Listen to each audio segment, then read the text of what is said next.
আসসালামু আলাইকুম ওরহমতুল্লাহি ওয়াবারাকাতুহু। আলহামদুলিল্লাহ ওয়াহদা ওয়াসসালাতু ওয়াসসালামু আলা মান লা নাবিয়্যা বা'দা। প্রিয় দর্শক ও শ্রোতা, আল্লাহ সুবহানাহু তাআলার সৃষ্টির অন্যতম এক রহস্য হচ্ছে আল্লাহ একদিন এই আসমান, জমিন, এই পৃথিবী সবকিছু ধ্বংস করে দিবেন। কুল্লু মান আলাইহা ফান ওয়া ইয়াবকা ওয়াজহু রাব্বিকা যুল জালালি ওয়াল ইকরাম। সব ধ্বংস হয়ে যাবে, শুধু আল্লাহ সুবহানাহু তাআলাই থাকবেন। পবিত্র কোরআনের যদি আমরা সম্পূর্ণরূপে সামারি করি, তাহলে দুটি বিষয়ের প্রতি পবিত্র কোরআন সবচেয়ে বেশি ফোকাস দিয়েছে। এক, আল্লাহ সুবহানাহু তাআলার একত্ববাদ, আর দুই, পরকাল, আল ইয়াউমুল আখির, আল্লাহর ওয়াদা। আর আল্লাহর ওয়াদা সত্য। তো আল্লাহ সুবহানাহু তাআলার সেই ওয়াদা, পৃথিবী ধ্বংস হওয়া, এটি একটি চিরন্তন সত্য এবং সকল আসমানি কিতাবের মূল সার নির্যাস যে একদিন এই পৃথিবী ধ্বংস হয়ে যাবে এবং কিয়ামত সংঘটিত হবে, পুনরুত্থান ঘটবে, বিচার হবে। অনেকে হয়তো প্রশ্ন করতে পারেন, এই কিয়ামতের কথা তো আমরা হাজারো লক্ষ বছর থেকে শুনে আসছি, কিয়ামত তো হয় না, কবে হবে? তাদের জন্য রাসূলুল্লাহ সাল্লাল্লাহু আলাইহি ওয়াসাল্লামের পক্ষ থেকে চমৎকার উত্তর আছে যে প্রত্যেক মানুষের মৃত্যুই কামাত কিয়ামতুহু, তার মৃত্যুই তার জন্য কিয়ামত। তো যত মানুষ পৃথিবী থেকে চলে গেছে তাদের কিয়ামত কিন্তু অলরেডি সংঘটিত হয়ে গেছে। আমরাও যেদিন মারা যাব সেই দিন আসলে আমাদের কিয়ামত সংঘটিত হবে। কেন? আমরা তো পরকালের জগতে যাত্রা শুরু করে দেব। কবরের জগৎ, বারজাখী জগৎ, গায়েবের যে জগৎ, পরকালের যে জগৎ, সেটার উদ্দেশ্যে আমাদের যাত্রা শুরু হয়ে যাবে। হ্যাঁ, সামগ্রিক অর্থে আসমান জমিনের যে ধ্বংস, সূর্য নক্ষত্রের যে ভেঙে পড়া, যেগুলোর বর্ণনা আল্লাহ বিভিন্ন সূরায় দিয়েছেন, সামাউ ফাতারাত, ওয়াইদাল কাওয়াকিব তাসারাত, ওয়াইদাল বিহারু ফুজ্জিরাত, ওয়াইদাল কুবুর বু'থিরাত, অথবা সূরা কারিয়ার মধ্যে বলছেন আল কারিআতু মাল কারিআহ ওয়া মা আদরাকা মাল কারিআহ ইয়াওমা ইয়াকুনুন নাসু কাল ফারাশিল মাবথুথ ওয়া তাকুনুল জিবালু কাল ইহনিল মানফুশ, অথবা সূরা জিলজালের মধ্যে বলছেন ইযা যুলজিলাতিল আরযু জিলজালাহা ওয়া আখরাজাতিল আরযু আথকালাহা। এই যে ভয়ঙ্কর দৃশ্যগুলো, যে আসমান, সূর্য, নক্ষত্র, চন্দ্র ভেঙে চূর্ণ বিচূর্ণ হয়ে যাবে, হিমালয়ের মতো পাহাড় ধ্বনিত তুলার ন্যায় আকাশে উড়বে, মানুষ পঙ্গপালের মতো হয়ে যাবে, এই ঘটনাগুলো ঘটবে। এগুলো আমরা চোখে দেখি অথবা না দেখি, কিন্তু এই ঘটনাগুলো ঘটার পূর্বে পৃথিবীর ইতিহাসের সবচেয়ে ভয়ঙ্কর ফিতনা দেখা দিবে। যেই ফিতনা আদম আলাইহিস সালাতু ওয়াস সালাম যখন জান্নাতে ইবলিসের ফিতনায় পা দিয়েছিলেন, আল্লাহ যে গাছকে নিষিদ্ধ করেছিলেন, সেই গাছের নিকটে যাওয়ার যে প্ররোচনা, ওইটাও তো একটা ফিতনা। যেই ফিতনায় হাবিল এবং কাবিল পড়েছিল, সেটাও একটা ফিতনা। যেই ফিতনায় কওমে নূহ পড়েছিল, শিরকের ফিতনা। যেই ফিতনায় কওমে লূত পড়েছিল, জেনার ফিতনা। এগুলো সকল ফিতনার চাইতে ভয়াবহ ফিতনা। যে ফিতনা সম্পর্কে পৃথিবীর সকল নবী এবং রাসূল সতর্ক করে গেছেন, সেটি হচ্ছে দাজ্জালের ফিতনা। এবং রাসূলুল্লাহ সাল্লাল্লাহু আলাইহি ওয়াসাল্লাম স্পষ্টভাবে বলে গেছেন যে কিয়ামতের পূর্ব মুহূর্তের যে ঘটনাবলীর কথা উনি বলেছেন, কিয়ামত সংঘটিত হতে যদি আর এক দিনও বাকি থাকে, তবু এই সবগুলো ঘটনা সংঘটিত হবে। সুতরাং এই বিষয়গুলো অত্যন্ত সিরিয়াস এবং এই বিষয়গুলো আমাদের জানা আরও কেন জরুরি? বর্তমান বিশ্বে সায়েন্স অ্যান্ড টেকনোলজির এই উন্নত প্রযুক্তির যুগে গায়েবের এই বিষয়গুলোকে যেমন একদল মানুষ অস্বীকার করে বসে, একদল মানুষ যেমন তাবিল, দূরবর্তী ব্যাখ্যা করে, আর একদল মানুষ তেমন কাল্পনিক সময় নির্ধারণ করে, এতদিনের মধ্যে ইমাম মাহদি আসবে, এতদিনের মধ্যে দাজ্জাল আসবে। এই যে ভ্রান্ত চিন্তা চেতনা, এগুলোর মধ্যে আমাদের সঠিকটা জানার জন্য হলো এই বিষয়ে জ্ঞান অর্জন করতে হবে। দেখেন, কিয়ামত কখন হবে তা মুহাম্মদ সাল্লাল্লাহু আলাইহি সাল্লামও জানতেন না। কিয়ামত কখন হবে তা স্বয়ং ইসরাফিলও জানে না। যদি ইসরাফিল জানতো যে অমুক সালের এত তারিখে এতটার সময় কিয়ামত হবে, তাহলে ইসরাফিল তার সজাগ অবস্থায় বাঁশিতে ফু দেওয়ার জন্য প্রস্তুত থাকতো না। ও যেই দিন রেস্টে বিশ্রামে থাকতো, যেই দিন দেওয়ার দরকার হতো সেই দিন দিত। কিন্তু সে 24 ঘন্টা প্রস্তুত আছে যে কখন আল্লাহ বলেন বাঁশিতে ফু দেওয়ার জন্য। মানে সেও জানে না যে আসলে কখন আল্লাহ বলবেন। সুতরাং এটা নির্ধারণ করা যে অমুক দিন এতদিনের মধ্যে, এটা না আল্লাহ সুবহানাহু ওয়া তাআলা কোরআনে করেছেন, না তার রাসূল হাদিসের মধ্যে করেছে। সবাই কি বর্ণনা করেছে? আলামত এবং চিহ্ন। তো এই আলামত এবং চিহ্নগুলো নিয়ে আজকে কেন আমরা আলোচনা করছি?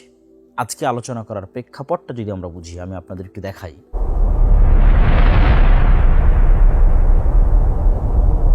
আপনারা আমাদের স্ক্রিনে একটি দৃশ্য দেখতে পাচ্ছেন। বিশ্বের সবচেয়ে বড় পরাশক্তি আমেরিকা এবং সেই পরাশক্তির প্রেসিডেন্ট, অপ্রতিরোধ্য প্রেসিডেন্ট ডোনাল্ড ট্রাম্প, যিনি টুইটারে এবং তার সোশ্যাল প্ল্যাটফর্ম যে ট্রুথ, সেটাতে ভয়ঙ্কর ভয়ঙ্কর হুমকি এবং সকাল সন্ধ্যা হুমকি দেন। কাকে উঠিয়ে নিয়ে আসেন, ঠিক আছে, কার তেল বন্ধ করে দেন, কাকে কোথায় হামলা করেন, একদম টুইটারে তিনি আদেশ দেন এবং ট্রুথে আদেশ দেন, ওপেন সোশ্যাল প্ল্যাটফর্মে। তিনি এইভাবে সম্মিলিত মোনাজাত এবং সম্মিলিত জিকির, আমাদের ভাষায় যদি বলি, মানে খ্রিস্টান ধর্মের আলোকে তিনি বড় বড় খ্রিস্টান পাদ্রীদের একত্রিত করে, আমেরিকার ইতিহাসে ফার্স্ট কোনো প্রেসিডেন্ট, প্রথম কোনো প্রেসিডেন্ট, এইভাবে ধর্মীয় নেতাদের একত্রিত করে হোয়াইট হাউসের মধ্যে এই আমাদের ভাষায় সম্মিলিত মোনাজাত বা সম্মিলিত জিকির, যেটা বাইবেলের আলোকে তাদের যে দোয়া বা মোনাজাত, সেটি তিনি করছেন। শুধু এটি নয়, আপনারা আরও আশ্চর্য হবেন যে বর্তমান যিনি আমেরিকার প্রতিরক্ষামন্ত্রী, যদিও আমেরিকা তার প্রতিরক্ষা মন্ত্রণালয়ের নাম পরিবর্তন করেছে, সেটার নাম এখন যুদ্ধ মন্ত্রণালয় বা যুদ্ধমন্ত্রী, বর্তমান আমেরিকার যিনি যুদ্ধমন্ত্রী, তিনি তার শরীরে, তার গায়ে, তার বাহুতে কিছু ট্যাটু অঙ্কন করে রেখেছেন, যেই ট্যাটু মুসলমানদের চমকে দেওয়ার মতো। আমরা মুসলমানেরা ছোটোবেলা থেকেই শুনেছি যে দাজ্জালের কপালে কাফের লেখা থাকবে আরবিতে, শুধু মুমিনেরা সেটা দেখতে পাবে। তো এই যুদ্ধমন্ত্রী, প্রতিরক্ষামন্ত্রী তার বাহুতে কাফের আরবিতে স্পষ্টভাবে ট্যাটু করে রেখেছে। তার মানে সেই দাজ্জাল, এটি আমরা বলতেছি না, কিন্তু এই বিষয়গুলো অবশ্যই তার বাহুতে লেখা এই কাফের মুসলমানদেরকে চমকে দেওয়ার মতো। যে রাসূল সাল্লাল্লাহু আলাইহি ওয়াসাল্লামের যে হাদিস আমরা শুনে আসলাম যে দাজ্জালের কপালে লেখা থাকবে কাফের, সেটা কেউ তার শরীরে ট্যাটু করে রাখতেছে এবং একটা বিশ্বের পরাশক্তির এত বড় পর্যায়ের মন্ত্রী, এটা অবশ্যই চিন্তার বিষয়। শুধু তাই নয়, সে কিন্তু অনেক বইও লিখেছে। তার মধ্যে তার অন্যতম একটি বই হচ্ছে আমেরিকান ক্রুসেড, তথা আমেরিকা ধর্মযুদ্ধ করতেছে বা ধর্মযুদ্ধ করা উচিত, এই তত্ত্বের উপর কিন্তু সে একটি বই লিখে ফেলেছে। শুধু এই পর্যন্ত সীমাবদ্ধ নয়, আপনারা সকলে আন্তর্জাতিক প্রতিষ্ঠান অর্থ লেনদেনের, যারা বিদেশ থেকে টাকা পয়সা পাঠান তারা জানেন, পেপ্যালের সহকারী প্রতিষ্ঠাতা এবং এআই ভালো মোটামুটি এআই নিয়ে কাজ করতেছে, আর্টিফিশিয়াল ইন্টেলিজেন্স নিয়ে, পিটার থিয়েল, তার কথা আপনারা অনেকেই জানেন। পিটার থিয়েল কিন্তু ধারাবাহিক সিরিজ আলোচনা করতেছে অ্যান্টি ক্রাইস্টের উপর। অ্যান্টি ক্রাইস্ট মানে দাজ্জালকে বাইবেলের প্রফেসি অনুযায়ী, বাইবেলের ভবিষ্যৎবাণী অনুযায়ী অ্যান্টি ক্রাইস্ট বলা হয় দাজ্জালকে। তো সেটি নিয়ে সে সিরিজ আলোচনা করতেছে। যে সিরিজ আলোচনাগুলোর অসংখ্য ভিডিও এবং অসংখ্য ক্লিপস ইতিমধ্যেই সামাজিক যোগাযোগ মাধ্যমে ভাইরাল। এবং কিছুদিন পূর্বে ইতালির রাজধানী রোমে একটি রুদ্ধদ্বার বৈঠকেও অ্যান্টি ক্রাইস্টের প্রকাশ এবং আশা নিয়ে গোপন আলোচনা বা গোপন বৈঠক হয়েছে, যেটা আমাদের বাংলাদেশেরও বিভিন্ন পত্রিকা রিপোর্ট করেছে। এমনকি প্রথম আলোতে একটা বিশাল রিপোর্টও হয়েছে, ইরান যুদ্ধ নাকি দাজ্জাল তত্ত্বে মোড়া আমেরিকান ক্রুসেড। এবং এই বিশাল রিপোর্টে দাজ্জাল কেন্দ্রিক যে তথ্য বা যে তথ্যগুলো আমি আপনাদের সামনে তুলে ধরলাম, এখন যেগুলো নিয়ে আলোচনা হচ্ছে সেগুলোর মোটামুটি একটা আলোচনা এখানেও আছে, আপনারা পেয়ে যাবেন এখানে। প্রিয় দর্শক ও শ্রোতা, যখন আমাদের নবী মুহাম্মদ সাল্লাল্লাহু আলাইহি ওয়াসাল্লাম পৃথিবীতে আগমন করেন, তার আগে থেকেই পৃথিবীতে কানাঘুষা হচ্ছিল যে শেষ নবী আসবে, শেষ নবীর আসার সময় হয়ে আসতেছে। এবং এই কারণে ইহুদিরা মদিনায় হিজরত করেছিল, তারা জানতো যে এখানে শেষ নবীর আগমন ঘটবে। আমি জানি না পৃথিবীর হিস্ট্রিতে, বিশেষ করে মুহাম্মদ সাল্লাল্লাহু আলাইহি ওয়াসাল্লামের মৃত্যুর পরে গত 1400 বছরে কখনো, মুসলমানেরা তো সবসময় তাদের মধ্যে দাজ্জাল এবং কিয়ামত কেন্দ্রিক আলোচনা, বই পুস্তক লেখালেখি এগুলো সবসময় হয়েছে, কিন্তু ওয়ার্ল্ড ওয়াইড যে বিশ্বের অন্য ধর্মের মানুষেরাও দাজ্জাল নিয়ে আলোচনা করতেছে, দাজ্জাল নিয়ে লেখালেখি করতেছে এবং তারাও ভাবতেছে যে দাজ্জাল আসবে অথবা আসতেছে, এরকম ধরনের ব্যাপক আলাপ আলোচনা অতীতে কখনো হয়েছে কিনা এটা আমার জানা নেই। এবং এখানে আরও একটি রিপোর্ট আপনারা সকলেই দেখে থাকবেন, আমিও আপনাদের দেখাচ্ছি। কিছুদিন পূর্বে গার্ডিয়ান পত্রিকায় একটি রিপোর্ট হয়, আপনারা দেখতে পাচ্ছেন সেই রিপোর্টটি, যে US troops were told war on Iran was all part of God's divine plan. যে আমেরিকার সেনাবাহিনীরা সাক্ষ্য দিচ্ছে যে এই যুদ্ধটা মূলত আল্লাহ সুবহানাহু ওয়া তাআলার পরিকল্পনা অনুযায়ী হচ্ছে। তারা বলতেছে যেটা হচ্ছে এন্ড টাইমস, শেষ সময়ের যে যুদ্ধ, এবং এই শেষ সময়ের যুদ্ধকে বাইবেলে আর্মাগেড্ডন বলা আছে এবং সেটিকেও তারা এখানে কানেক্ট করেছে। এই যে আপনারা দেখতে পাচ্ছেন যে বুক অফ রিভিলেশন তথা বাইবেলের যেটা বুক অফ রিভিলেশন, সেখানে যে আর্মাগেড্ডন তথা শেষ সময়ের যে যুদ্ধের কথা বলা হচ্ছে, সেই শেষ সময়ের যুদ্ধ শুরু করার জন্য, সেই এন্ড টাইম শুরু করার জন্য মূলত তারা এই যুদ্ধটা শুরু করেছে। এটা আমরা আপনাদের সামনে তুলে ধরছিলাম গার্ডিয়ান পত্রিকার রিপোর্ট। প্রিয় দর্শক ও শ্রোতা, আমরা ভূমিকা স্বরূপ আপনাদের সামনে কিছু তথ্য তুলে ধরলাম, যেগুলোতে আমরা দেখতে পেলাম যে বর্তমান বিশ্বে শেষ জামানা নিয়ে মুসলমানদের মধ্যে নয়, অন্যদের মধ্যে আলোচনা হচ্ছে এবং তারা সেই শেষ জামানার যুদ্ধগুলো শুরু করতেছে মনে হবে তাদের ধারণা।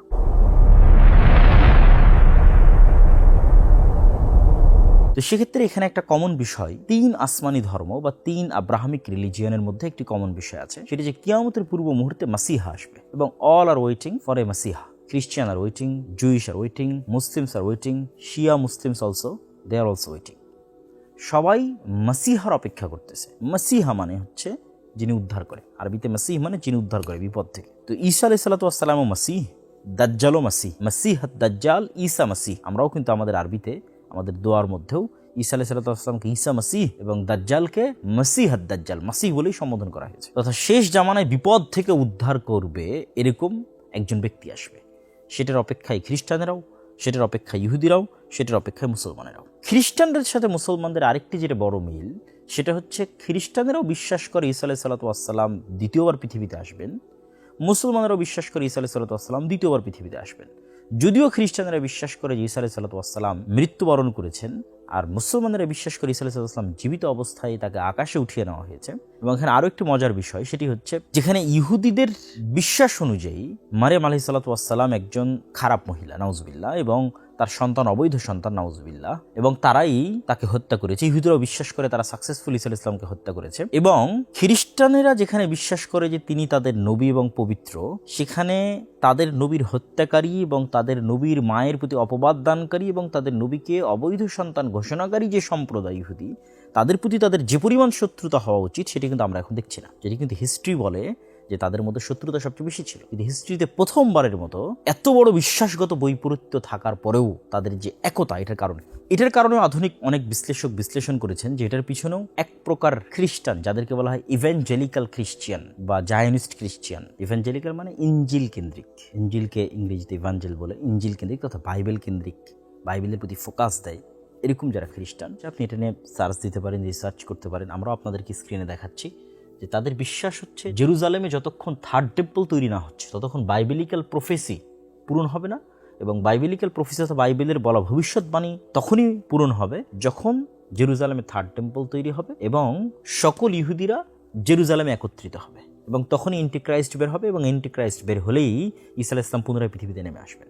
সুতরাং আমরা যদি ঈসা আলাইহিস সালামকে পুনরায় পৃথিবীতে নামিয়ে আনতে চাই, তাহলে আমাদেরকে ইহুদিদেরকে সাপোর্ট করতে হবে জেরুজালেমে একত্রিত হওয়ার জন্য। এটা একদল খ্রিস্টানদের বিশ্বাস। তাহলে আজকের ইসরায়েলের সাথে তাদের যে সহযোগিতা, এটার যেমন পলিটিক্যাল অনেক কারণ আছে, এটার যেমন আরও ভূ রাজনৈতিক প্রেক্ষাপটের যে বিশ্লেষণগুলো আছে যেগুলো আমরা জানি, তার পাশাপাশি এই ধর্মীয় প্রেক্ষাপটটিও কিছুটা ভূমিকা রাখে, যা এখন আরও বেশি আলোচিত হচ্ছে, আরও বেশি চর্চিত হচ্ছে, যে কেন তারা চায় যে জেরুজালেম ইহুদের একত্রিত হোক, জেরুজালেমকে ইসরায়েলের রাজধানী করা হোক, মসজিদ আকসা ভেঙে দিয়ে থার্ড টেম্পল তৈরি করা হোক। কেননা তারা দ্রুত ঈসা আলাইহিস সালামকে পৃথিবীতে ফেরত নিয়ে আসতে চাচ্ছে, দ্রুত দাজ্জালকে পৃথিবীতে নিয়ে আসতে চাচ্ছে, অ্যান্টিক্রাইস্টকে। তো এই সার্বিক বিষয়গুলো আমার কাছে মনে হয়েছে যে অতীতে কখনো এত ব্যাপকভাবে বৈশ্বিক রাজনীতিতে অ্যান্টিক্রাইস্ট, দাজ্জাল, ঈসা আলাইহিস সালামের ফেরত আসা এবং আরমাগেড্ডন বা আল মালহামাল কুবরা, শেষ জামানার যুদ্ধ, এগুলো এত ব্যাপকভাবে আলোচিত হয়নি। মুসলমানদের মধ্যে আলোচিত হলেও বিশ্বব্যাপী আলোচিত হয়নি, কিন্তু এখন বিশ্বব্যাপী আলোচিত হচ্ছে, যা আমি আপনাদের সামনে তুলে ধরলাম। সুতরাং এই বিষয়গুলো সম্পর্কে আমাদের নবী মুহাম্মদ সাল্লাল্লাহু আলাইহি সাল্লাম কী বলতেন, কী বলেছেন এবং সেগুলোর সঠিক ব্যাখ্যা কী হতে পারে তা আমাদের জানা অতীব জরুরি। তাই চলুন আমরা শুরু করি শেষ জামানা সম্পর্কে রাসূলুল্লাহ সাল্লাল্লাহু আলাইহি সাল্লামের বলা সেই সমস্ত আল মালাহিমুল কুবরা বা আল মালহামা, ভয়ঙ্কর ফিতনা এবং ভয়ঙ্কর যুদ্ধের যে বিবরণীগুলো, সেগুলো কোনটার পর কোনটা কিভাবে সংঘটিত হতে থাকবে এবং দৃশ্যপটগুলো কিভাবে পরিবর্তন হবে এবং সেটার সামারি, সার নির্যাস কি, আমরা জানার চেষ্টা করি।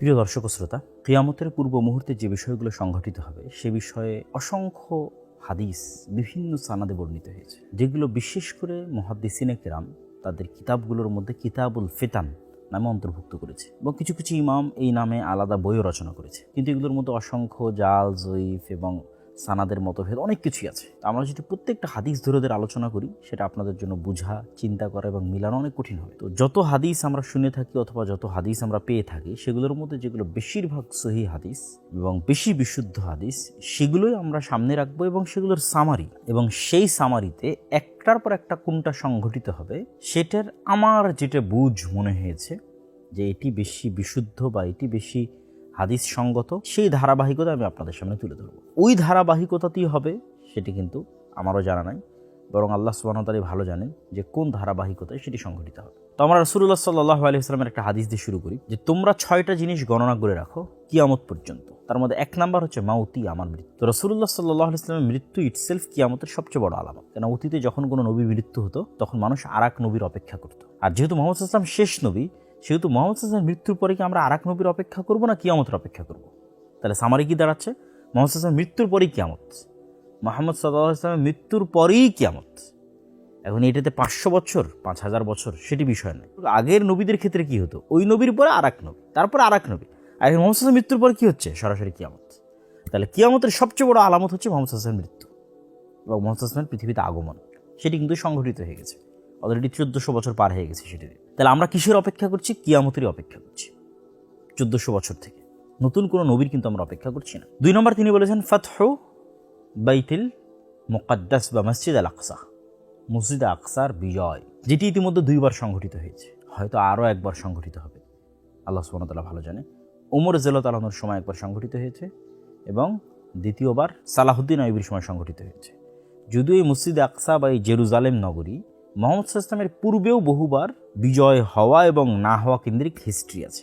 স্বয়ং রাসূল সাল্লাল্লাহু আলাইহি ওয়াসাল্লামের যুগে আছে, যেটা আমি আমার বই ফিলিস্তিনে বিস্তারিত আলোচনা করেছি, ওখান থেকে আপনারা এই বিষয়টা দেখে নিতে পারেন।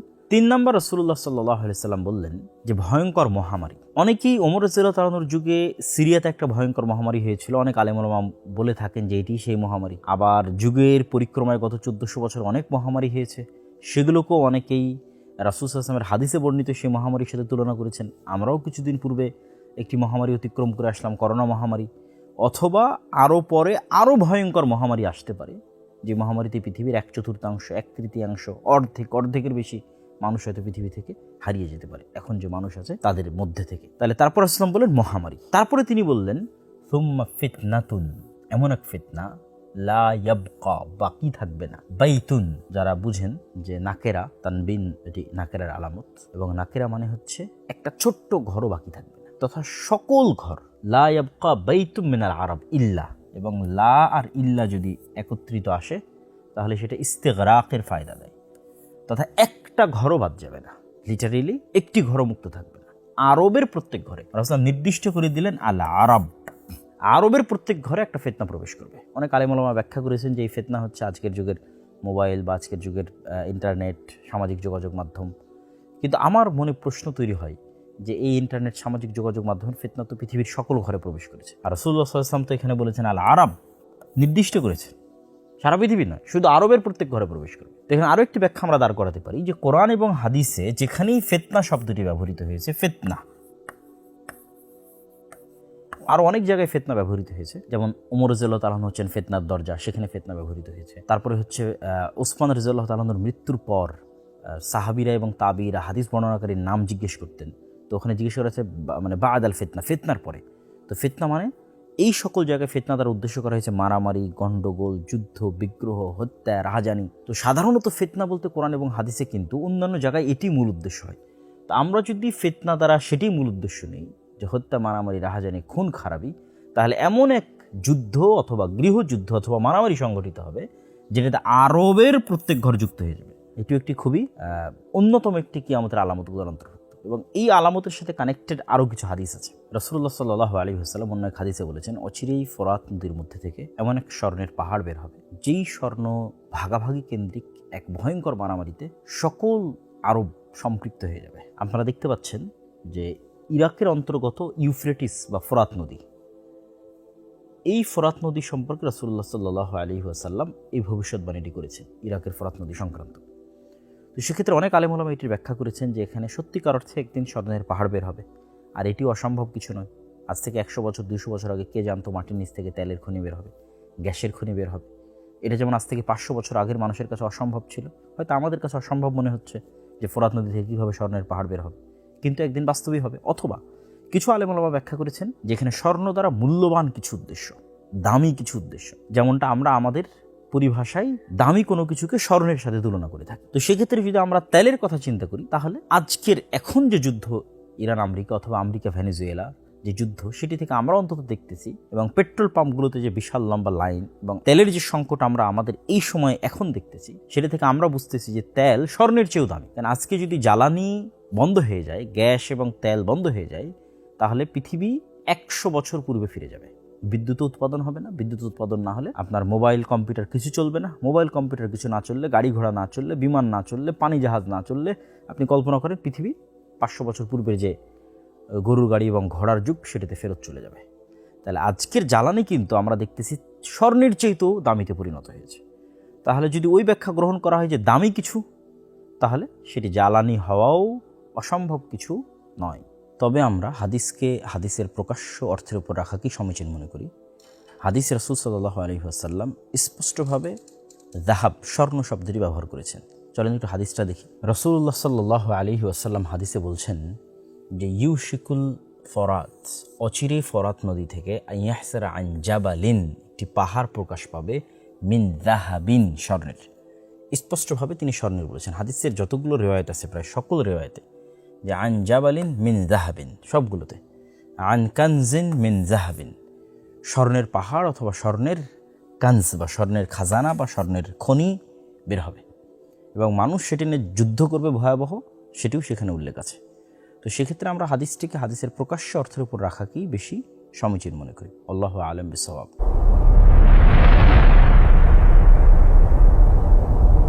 তো সেক্ষেত্রে এমন এক যুদ্ধ, যেই যুদ্ধে সকল আরব জড়িত হয়ে যাবে, এটির কথা রাসূলুল্লাহ সাল্লাল্লাহু আলাইহি ওয়াসাল্লাম বলছেন। তারপর রাসূলুল্লাহ সাল্লাল্লাহু আলাইহি ওয়াসাল্লাম বললেন, হুদনাতুন। হুদনাতুন শব্দের অর্থ হচ্ছে চুক্তি। বাইনাকুম, তোমাদের মধ্যে, ওয়া বাইনা বানিল আসফার।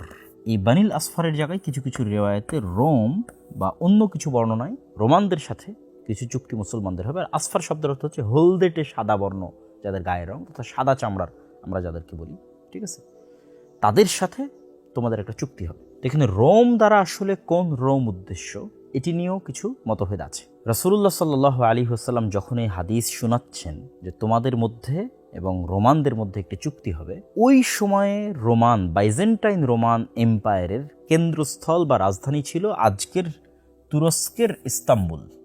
আমরা আপনাদেরকে দেখাচ্ছি, দুই দিকে সাগর এবং মধ্যে অন্যতম একটি উন্নত নগরী, যেটিকে আরবিতে বলা হয়েছে কুস্তুনতুনিয়া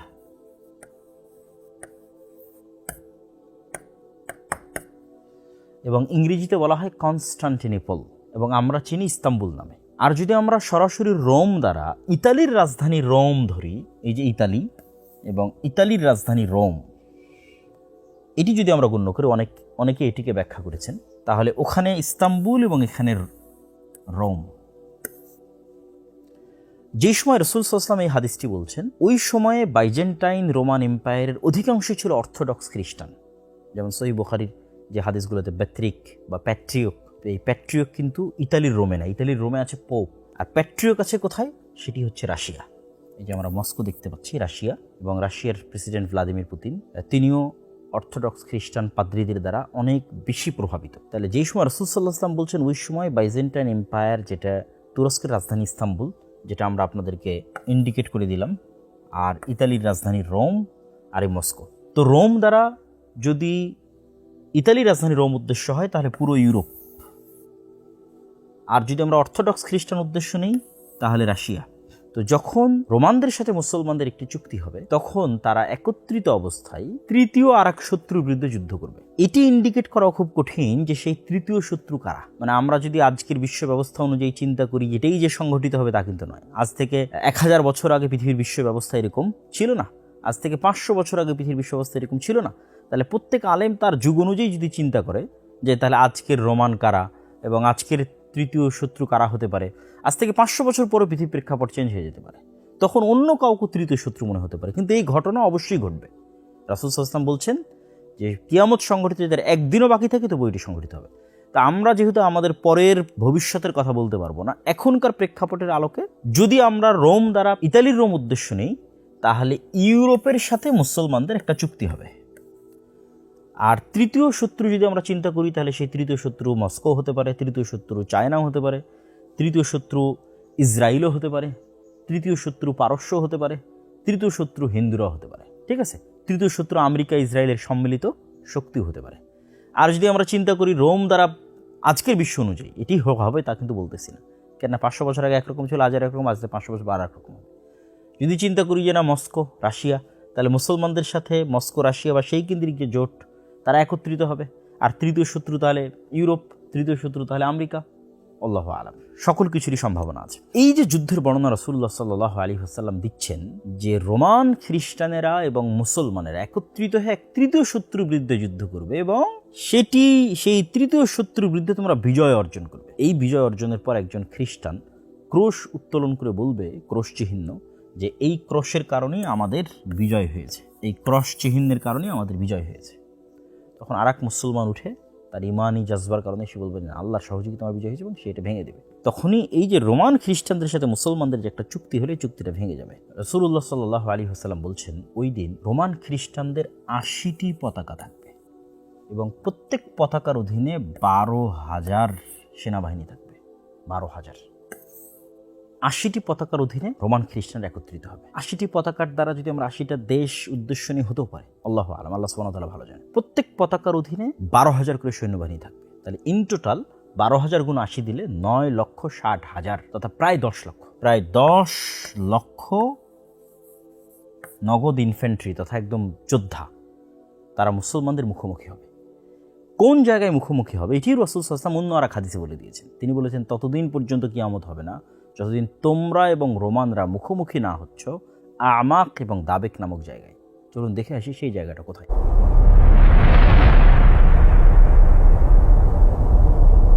রাসূলুল্লাহ সাল্লাল্লাহু আলাইহি ওয়াসাল্লাম যে আমাক এবং দাবেক নামক দুটি জায়গার কথা উল্লেখ করেছেন, যে বেদাবেক বে আমাক ও বেদাবেক, বেদাবেক ও বে আমাক। এখন অনুসন্ধান করলে যেটি দেখা যায় যে এটি মূলত সিরিয়া এবং তুরস্কের সীমান্তবর্তী অঞ্চল। আজকের তুরস্কের সীমানা এবং আজকের সিরিয়ার সীমানা আপনারা এই যে দেখতে পাচ্ছেন দাবেক, এবং এই যে হালব, হালবকে ইংরেজিতে বলে আলেপ্পো, এটা সিরিয়ার তুরস্ক সীমান্তবর্তী শহর।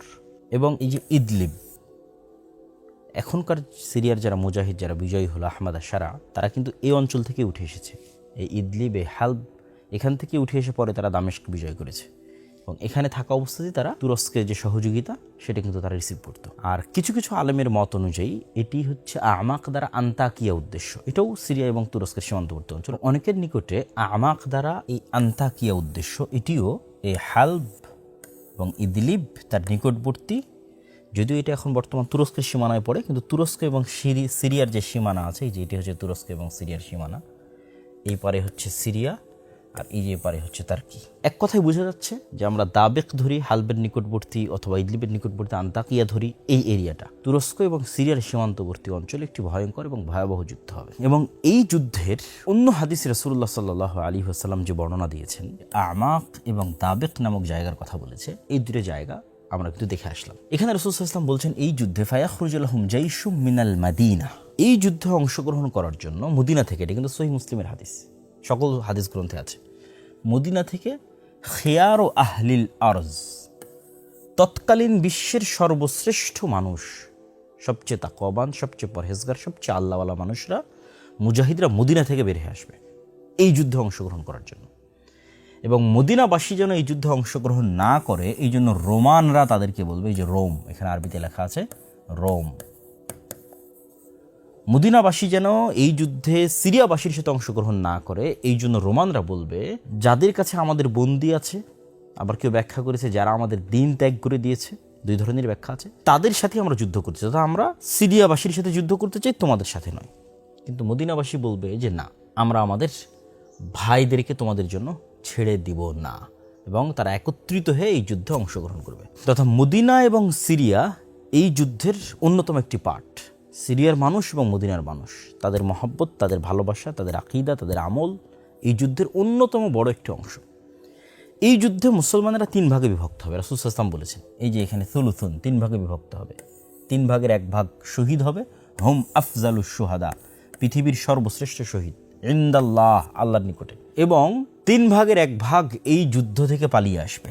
লা ইয়াতুবুল্লাহু আলাইহিম আবাদান, কোনো দিন আল্লাহ তাদের তওবা কবুল করবে না, আবাদা, কোনোদিন আল্লাহ তাদের তওবা কবুল করবে না। 3 ভাগের 1 ভাগ, 3 ভাগের 1 ভাগ পালিয়ে গেল, 3 ভাগের 1 ভাগ শহীদ হলো, আর বাকি 3 ভাগ সুলুসুল আখির তাদেরকে আল্লাহ বিজয় দান করবে। এবং এই পরবর্তী যে 3 ভাগ লা ইফতানুনা আবাদা, তারা পরবর্তীতে কখনো আর ফিতনায় পতিত হবে না। মানে পরবর্তীতে যে দাজ্জালের ফিতনা আসবে, ইয়াজুজ মাজুজের ফিতনা আসবে, পৃথিবীর ভয়ঙ্কর ভয়াবহ ফিতনা আসবে, এই বিজয়ী দল আর কোনো ফিতনা তাদেরকে স্পর্শ করতে হবে, তারা বিজয়ী থাকবে, ফিতনা মুক্ত থাকবে। এই বিজয়ী দল ইফতাতিহুনা কুসতুনতুনিয়া, এই বিজয়ী দল কুসতুনতুনিয়া, কনস্টান্টিনোপল বিজয় করবে। আপনারা অনেকেই জানেন যে কনস্টান্টিনোপল কিন্তু ইতিমধ্যেই বিজয় হয়েছে। সুলতান মুহাম্মদ আল ফাতেহ, তিনি উসমানী খেলাফতের অন্যতম একজন বাদশাহ খলিফা, তিনি কিন্তু কনস্টান্টিনোপল বিজয় করেছেন।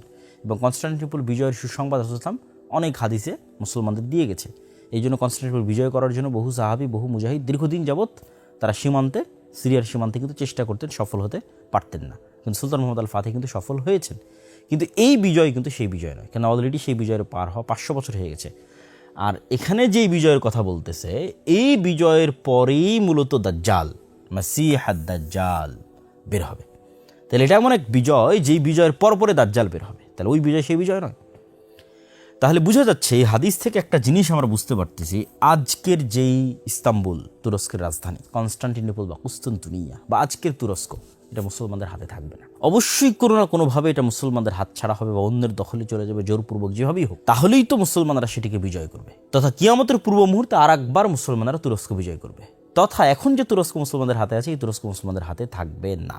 এই যুদ্ধের অন্য হাদিসগুলোতে রাসূলুল্লাহ সাল্লাল্লাহু আলাইহি ওয়াসাল্লাম বলেছেন যে এই যুদ্ধে এত মানুষ মারা যাবে, এত মানুষ মারা যাবে যে পাখি যদি 1 মাস আকাশে উড়ে সে লাশের সারি শেষ করতে পারবে না, যে লাশের দুর্গন্ধহীন কোনো একটা জায়গায় থামবে পাবে না, আকাশ থেকে মৃত অবস্থায় পড়ে যাবে। মানুষ ওয়ারিস খুঁজে পাবে না যে তার সম্পদের ওয়ারিস কে হবে। কোনো একটা বংশে যদি 100 মেম্বার থাকে 99 জন মারা যাবে, 1 জন বেঁচে থাকবে। এত ভয়াবহ এবং ভয়ঙ্কর যুদ্ধ হবে এই যুদ্ধ।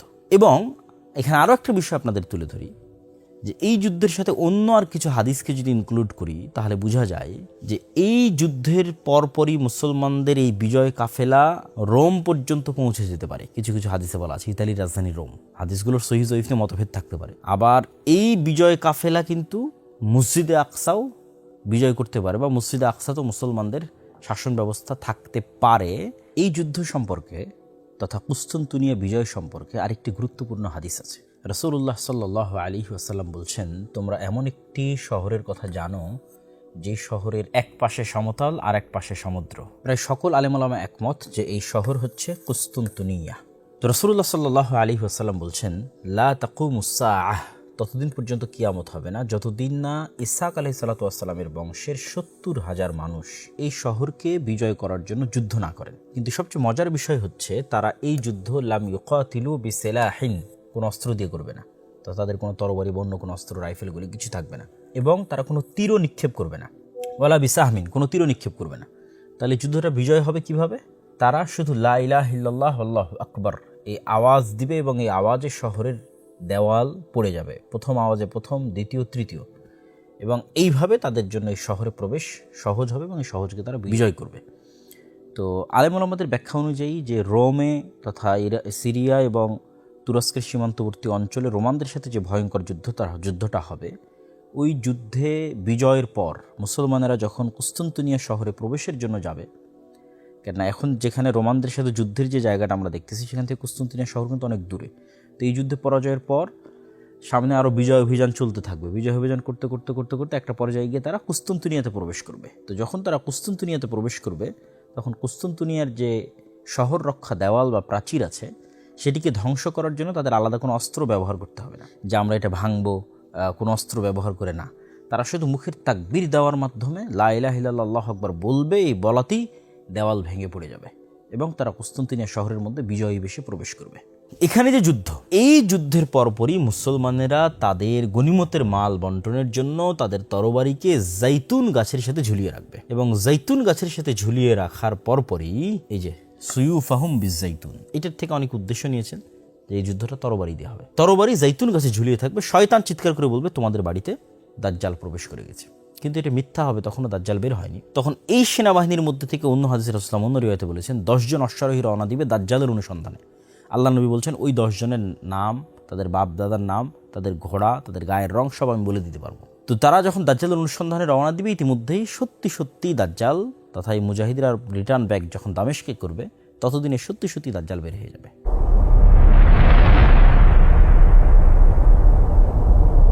প্রিয় দর্শক ও শ্রোতা, দাজ্জালের এই জায়গায় আমরা একটু দাজ্জাল সম্পর্কে জানা দরকার। আমি দাজ্জাল সম্পর্কে 2টা হাদিস ব্যাখ্যা সহ আপনাদের সামনে তুলে ধরতে চাই। তার মধ্যে প্রথম হাদিসটা সবচেয়ে বিখ্যাত, তামিম আদ-দারির হাদিস। যদিও এই হাদিস নিয়ে নাস্তিকরা অসংখ্য প্রশ্ন উত্থাপন করে, আমরা সেগুলোরও উত্তর দেওয়ার চেষ্টা করবো ইনশাল্লাহ। কিন্তু হাদিসটির বিশুদ্ধতা নিয়ে কোনো সন্দেহ নেই। ইমাম বুখারী থেকে শুরু করে ইমাম মুসলিম থেকে শুরু করে বিশ্বের সকল মুহাদ্দিস এই হাদিসকে সহিহ বলেছেন। তামিম আদ-দারি নামক একজন জনৈক সাহাবী, তিনি রাসূলুল্লাহ সাল্লাল্লাহু আলাইহি ওয়াসাল্লামের নিকটে এসে তার সাথে দাজ্জালের যে সাক্ষাতের এক ব্যতিক্রম বর্ণনা, সে ব্যতিক্রম বর্ণনাটি তুলে ধরেছেন। সে ব্যতিক্রম বর্ণনা শুরু হয়, তারা একটি সামুদ্রিক নৌকায় আরোহণ করে, প্রায় 30 জন মানুষ সহ 30 জন মানুষ সহ একটি সামুদ্রিক নৌকায় আরোহণ করে। সামুদ্রিক নৌকায় আরোহণ করার পর শাহরান, প্রায় এক মাস লাইবা বিহিমুল মাউজ, ঝড় বৃষ্টি তুফানের কারণে যে আকাশে তারা এবং চাঁদ দেখে তারা যে দিক ঠিক করতো এবং দিক ঠিক করে যে সফর করতো, এটা তাদের পক্ষে করা সম্ভব হয় না। তথা কোন দিকে নৌকা যাচ্ছে ঝড় বৃষ্টি এবং ঢেউয়ের তাণ্ডবে সেটা তারা বুঝতে পারতেছে না। 1 মাস পর যখন মোটামুটি একটু ঠান্ডা হলো, ঝড় বৃষ্টি একটু কমে গেল, তখন তারা একটি দ্বীপে পৌঁছে গেল। এই দ্বীপে ঢোকার মুখেই তারা দেখছে দাব্বাতুন, আরবিতে দাব্বাতুন মানে দাব্বা দিব্বু, জমিনে মাটিতে চলে এরকম প্রাণীকে দাব্বাতুন বলা হয়। এবং আল্লাহ সুবহানাহু ওয়া তাআলা কোরআন মাজিদে অন্য আরেক জায়গায় বলেছেন, অমা মিন দাব্বাতিন ফিল আরদি ইল্লা আলাল্লাহি রিজকুহা, তথা পৃথিবীতে বিচরণশীল প্রত্যেক প্রাণীর রিজিকের দায়িত্ব আল্লাহর। ওখানেও কিন্তু দাব্বা ব্যবহার করা হয়েছে। এবং আরেকটি বিষয় মাথায় রাখতে হবে, কিয়ামতের পূর্ব মুহূর্তে দাব্বাতুল আরজ নামে একটা প্রাণী বের হবে, এটাও কিয়ামতের আলামতগুলোর একটি। অসংখ্য সহিহ হাদিস আছে যেটা দাজ্জালেরও পরবর্তীতে ঘটবে, যে দাব্বাতুল আরজ বের হবে। তো ওই জাজিরা তথা ওই দ্বীপে প্রবেশের মুখে তারা একটি প্রাণী দেখলো, যে প্রাণী কাসীরু শার, প্রচুর পরিমাণে চুল দিয়ে ঢাকা। এত বেশি পরিমাণে চুল দিয়ে ঢাকা যে তারা বলতেছে যে তার মিন কবুলিহি আও মিন দুবুরিহি লা ইয়াদরুনা, বুঝা যাচ্ছে না মা কবুলুহু মিন দুবুরিহি, তার মুখ কোন দিকে, তার পিছন কোন দিকে, এটা তার অত্যাধিক চুলের কারণে বোঝা যাচ্ছে। তো এই সাহাবীরা তামিম আদ-দারি এবং তার যে সঙ্গী সাথী, তারা কিন্তু তখনও মুসলমান হয়নি। তারা কিন্তু এই ঘটনা দেখে এসে মুহাম্মদ সাল্লাল্লাহু আলাইহি ওয়াসাল্লামের কাছে ইসলাম গ্রহণ করেছে। তারা তাকে জিজ্ঞেস করছে মা আন্তি। এই যে আন্তি, যারা আরবি জানেন তারা বুঝেন যেটা মুআন্নাস সূচক শব্দ ব্যবহার হয়, তথা তাকে তারা মহিলা তথা স্ত্রীলিঙ্গ বাচক শব্দ ব্যবহার করেছে, তথা তার আকার আকৃতির মধ্যে অবশ্যই মহিলাবাচক কিছু ছিল বা মহিলার কোনো আলামা ছিল। এবং সেও যখন উত্তরে বলেছে আনাল জাসসাসা, আমি হচ্ছে গোয়েন্দা। তা একটা প্রাণী কথা বলতেছে, জন্তু জীব জানোয়ার কথা বলতেছে, কি বলতেছে? সে গোয়েন্দা।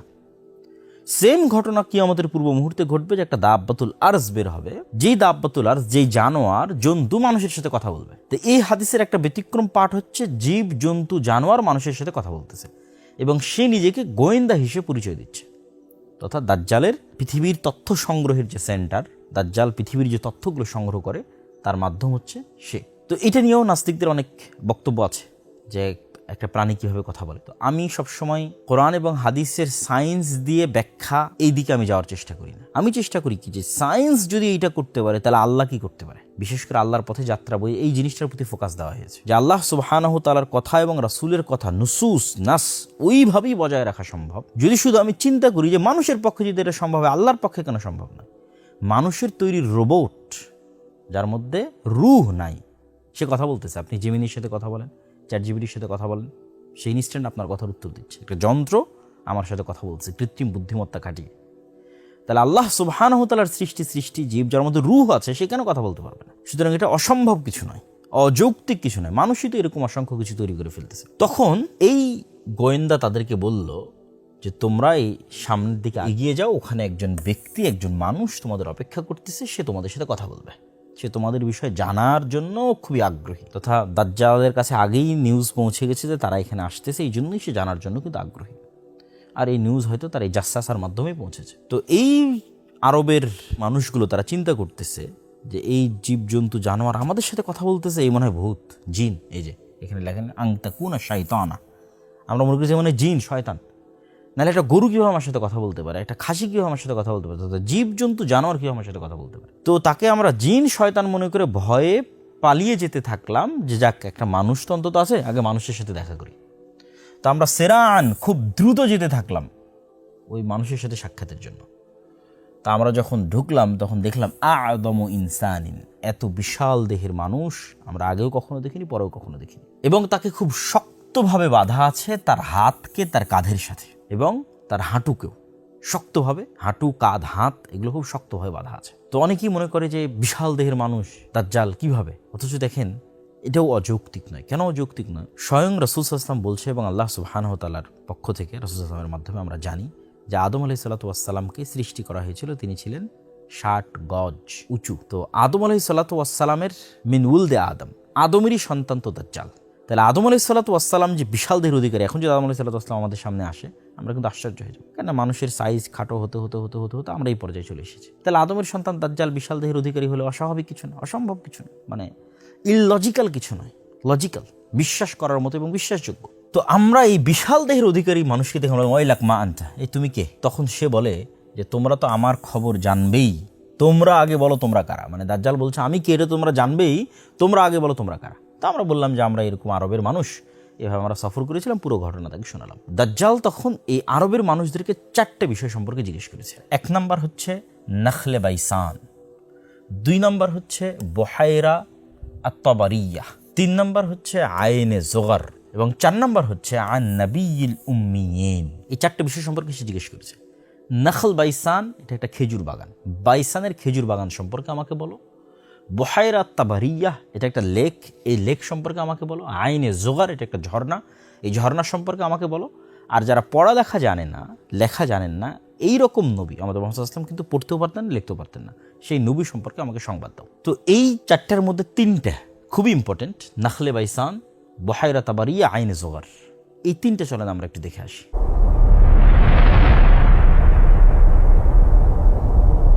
বুহাইরা তাবারিয়াকে লেক অফ টাইবেরিয়া অথবা ইংরেজিতে সি অফ গ্যালিলি বলা হয়। এটা বর্তমানে ইসরায়েলের সীমানার অন্তর্ভুক্ত, তথা অধিকৃত যে ফিলিস্তিন যেটা দখল করে রেখেছে ইসরায়েল তার নিজের সীমানার মধ্যে, তার মধ্যে অন্তর্ভুক্ত। এই যে আপনারা দেখতে পাচ্ছেন, এটি হচ্ছে সি অফ গ্যালিলি বা লেক অফ টাইবেরিয়া।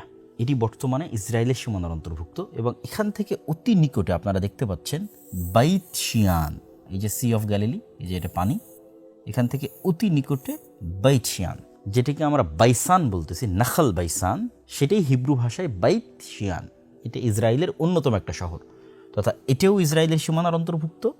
এই লেক অফ টাইবেরিয়া বা সি অফ গ্যালিলি এটিও ইসরায়েলের সীমানার অন্তর্ভুক্ত। এবং সবচেয়ে মজার বিষয় হচ্ছে এই সি অফ গ্যালিলি বা লেক অফ টাইবেরিয়া, এটা বর্তমান বাইবেল অনুযায়ী এবং বাইবেলের যে প্রফেসি সেই অনুযায়ী খ্রিস্টানদের কাছে অতি পবিত্র একটি জায়গা। তারা বিশ্বাস করে যে ঈসা আলাইহিস সালাতু ওয়াস সালাম যত ধরনের মুজিজা দেখিয়েছেন, অন্ধকে ভালো করা, মৃত্যুকে জীবিত করা, যত রকমের মুজিজা, তার বেশিরভাগগুলোই তিনি এই সি অফ গ্যালিলির নিকটস্থ বা আশেপাশে দেখিয়েছেন বা এর উপরে দেখিয়েছেন। এই জন্য আজও ইউরোপ এবং আমেরিকা থেকে হাজার হাজার দর্শনার্থী ইসরায়েলে আসে এই সি অফ গ্যালিলি দেখার জন্য। এবার তৃতীয় আরেকটি বিষয় থাকলো আইনে জোগার। এই যে এটি ডেড সি দেখতে পাচ্ছেন, লেখা আছে ডেড সি, আর এই যে দেখেন জোগার স্প্রিং, এই যে এই জায়গাটা ডেড সির একদম নিকটস্থ। এই যে আরবিতেও লেখা আছে আইনে জোগার, তথা ডেড সির নিকটস্থ। এবং এইটা এখন জর্দান সীমানার মধ্যে পড়ে, তথা জর্দানের এরিয়ার মধ্যে পড়ে, যদিও এই এরিয়াটা জর্দান এবং ইসরায়েলের যে সীমানা সেই সীমানার নিকটস্থ। বাইবেলের বর্ণনা অনুযায়ী খ্রিস্টানদের নিকট অতি পবিত্র। বাইবেলের বর্ণনা অনুযায়ী তারা মনে করে যে এই ডেড সি ধ্বংস হওয়ার পর লূত আলাইহিস সালাতু ওয়াস সালামকে যেই জায়গায় আশ্রয় দেওয়া হয়েছিল সেটা আইনে জোগারের পাশে। এই জন্য এই স্প্রিং অফ জোয়ার এটা তারা এখনও দেখতে যায়, ভ্রমণে যায়। আমরা দাজ্জালের প্রশ্ন করা যে তিনটে জায়গা দেখলাম, এই তিনটি প্রশ্ন করার পরেই কিন্তু দাজ্জাল একটি করে ভবিষ্যৎবাণী করেছে। সে বলছে যে এখন কি ওই খেজুরের বাগানে খেজুর হয়? তো তোমরা জেনে রাখো, আমা ইন্নাহু ইউশিক আল্লা তুসমির, যে অচিরেই এই খেজুরের বাগানে, নাখলে বাইসানের এই খেজুরের বাগানে খেজুর হবে না। তারপরে যখন সে বুহাইরা তাবারিয়া সম্পর্কে জিজ্ঞেস করলো, তখন সে জিজ্ঞেস করলো সেখানে কি এখন পানি আছে? তারা বললো হ্যাঁ, সেখানে এখন কাসিরাতুল মা, অনেক বেশি পানি আছে।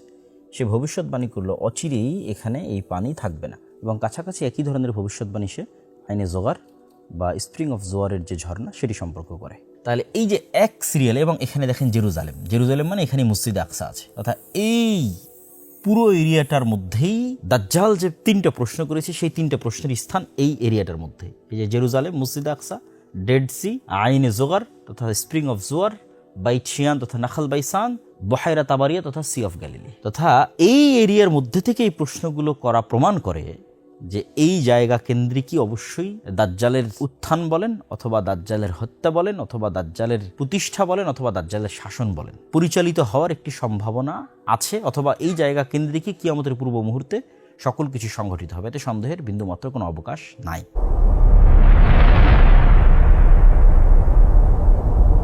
এখানে আর একটি হাদিস বলিনি, রাসূল সাল্লাল্লাহু আলাইহি ওয়াসাল্লাম বলেছেন উমরানু বাইতুল মাকদিস, তথা বাইতুল মাকদিসের আবাদ হওয়া, খরাবু ইয়াসরিব, মদিনার বিরান হওয়া, ওয়া খারাবু ইয়াসরিব, আর মদিনার বিরান হওয়া, খুরুজুল মালহামা, ভয়ঙ্কর যে যুদ্ধ সেই যুদ্ধের আবির্ভাব, কিয়ামতের পূর্ব মুহূর্তের যে যুদ্ধ, যেটা বিশেষ করে যে যুদ্ধটা আমরা দেখলাম রোমানদের সাথে আমাক এবং দাবেক নামক জায়গায়, সেই যুদ্ধ।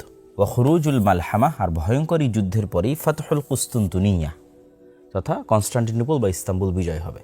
ওয়াফাতহুল কুস্তুনতুনিয়া, আর কনস্টান্টিনোপল বা ইস্তাম্বুল বিজয় হওয়ার পরই খুরুজুদ দাজ্জাল, দাজ্জাল বের হবে। তো এই যে ঘটনার ধারাক্রম, এই হাদিসটিও সহি একটি হাদিস। এই ঘটনার ধারাক্রমের যেটি প্রথম বাক্য, এটি নিয়েই আধুনিক যুগে অনেক আলোচনা হচ্ছে। কেউ কেউ এটির ব্যাখ্যা করেছে যে ওমরান বাইতুল মাকদিস মানে পলিটিক্যালি মসজিদে আকসা বা জেরুজালেম এটি একটি অ্যাক্টিভ সিটি, শহর হবে। সেক্ষেত্রে আজকে যেমন আমরা দেখতেছি ইসরায়েল তার রাজধানী সেখানে নিয়ে যেতে চাচ্ছে, বা সারা বিশ্বের দৃষ্টি জেরুজালেমের প্রতি, এবং ইহুদিদের সেটি একটি মূল লক্ষ্য এবং উদ্দেশ্য, খ্রিস্টানদের মূল লক্ষ্য উদ্দেশ্য। এটিকেও অনেকেই বলতেছে যে এটাই হচ্ছে ওমরান বাইতুল মাকদিস, তথা গ্রেটার ইসরায়েল তৈরি হবে এবং গ্রেটার ইসরায়েলের রাজধানী হবে এটি।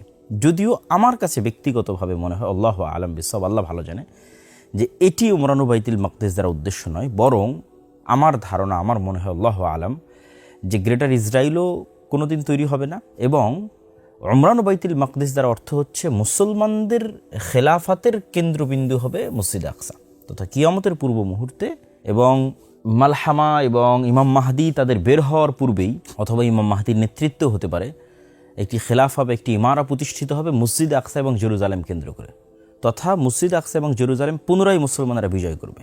এটা দাজ্জাল এবং ঈসা আলাইহিস সালাম আসার পূর্বের কথাই আমি বলতেছি। তথা এখনকার যে অবস্থা সিচুয়েশন, এই সিচুয়েশন থাকবে না।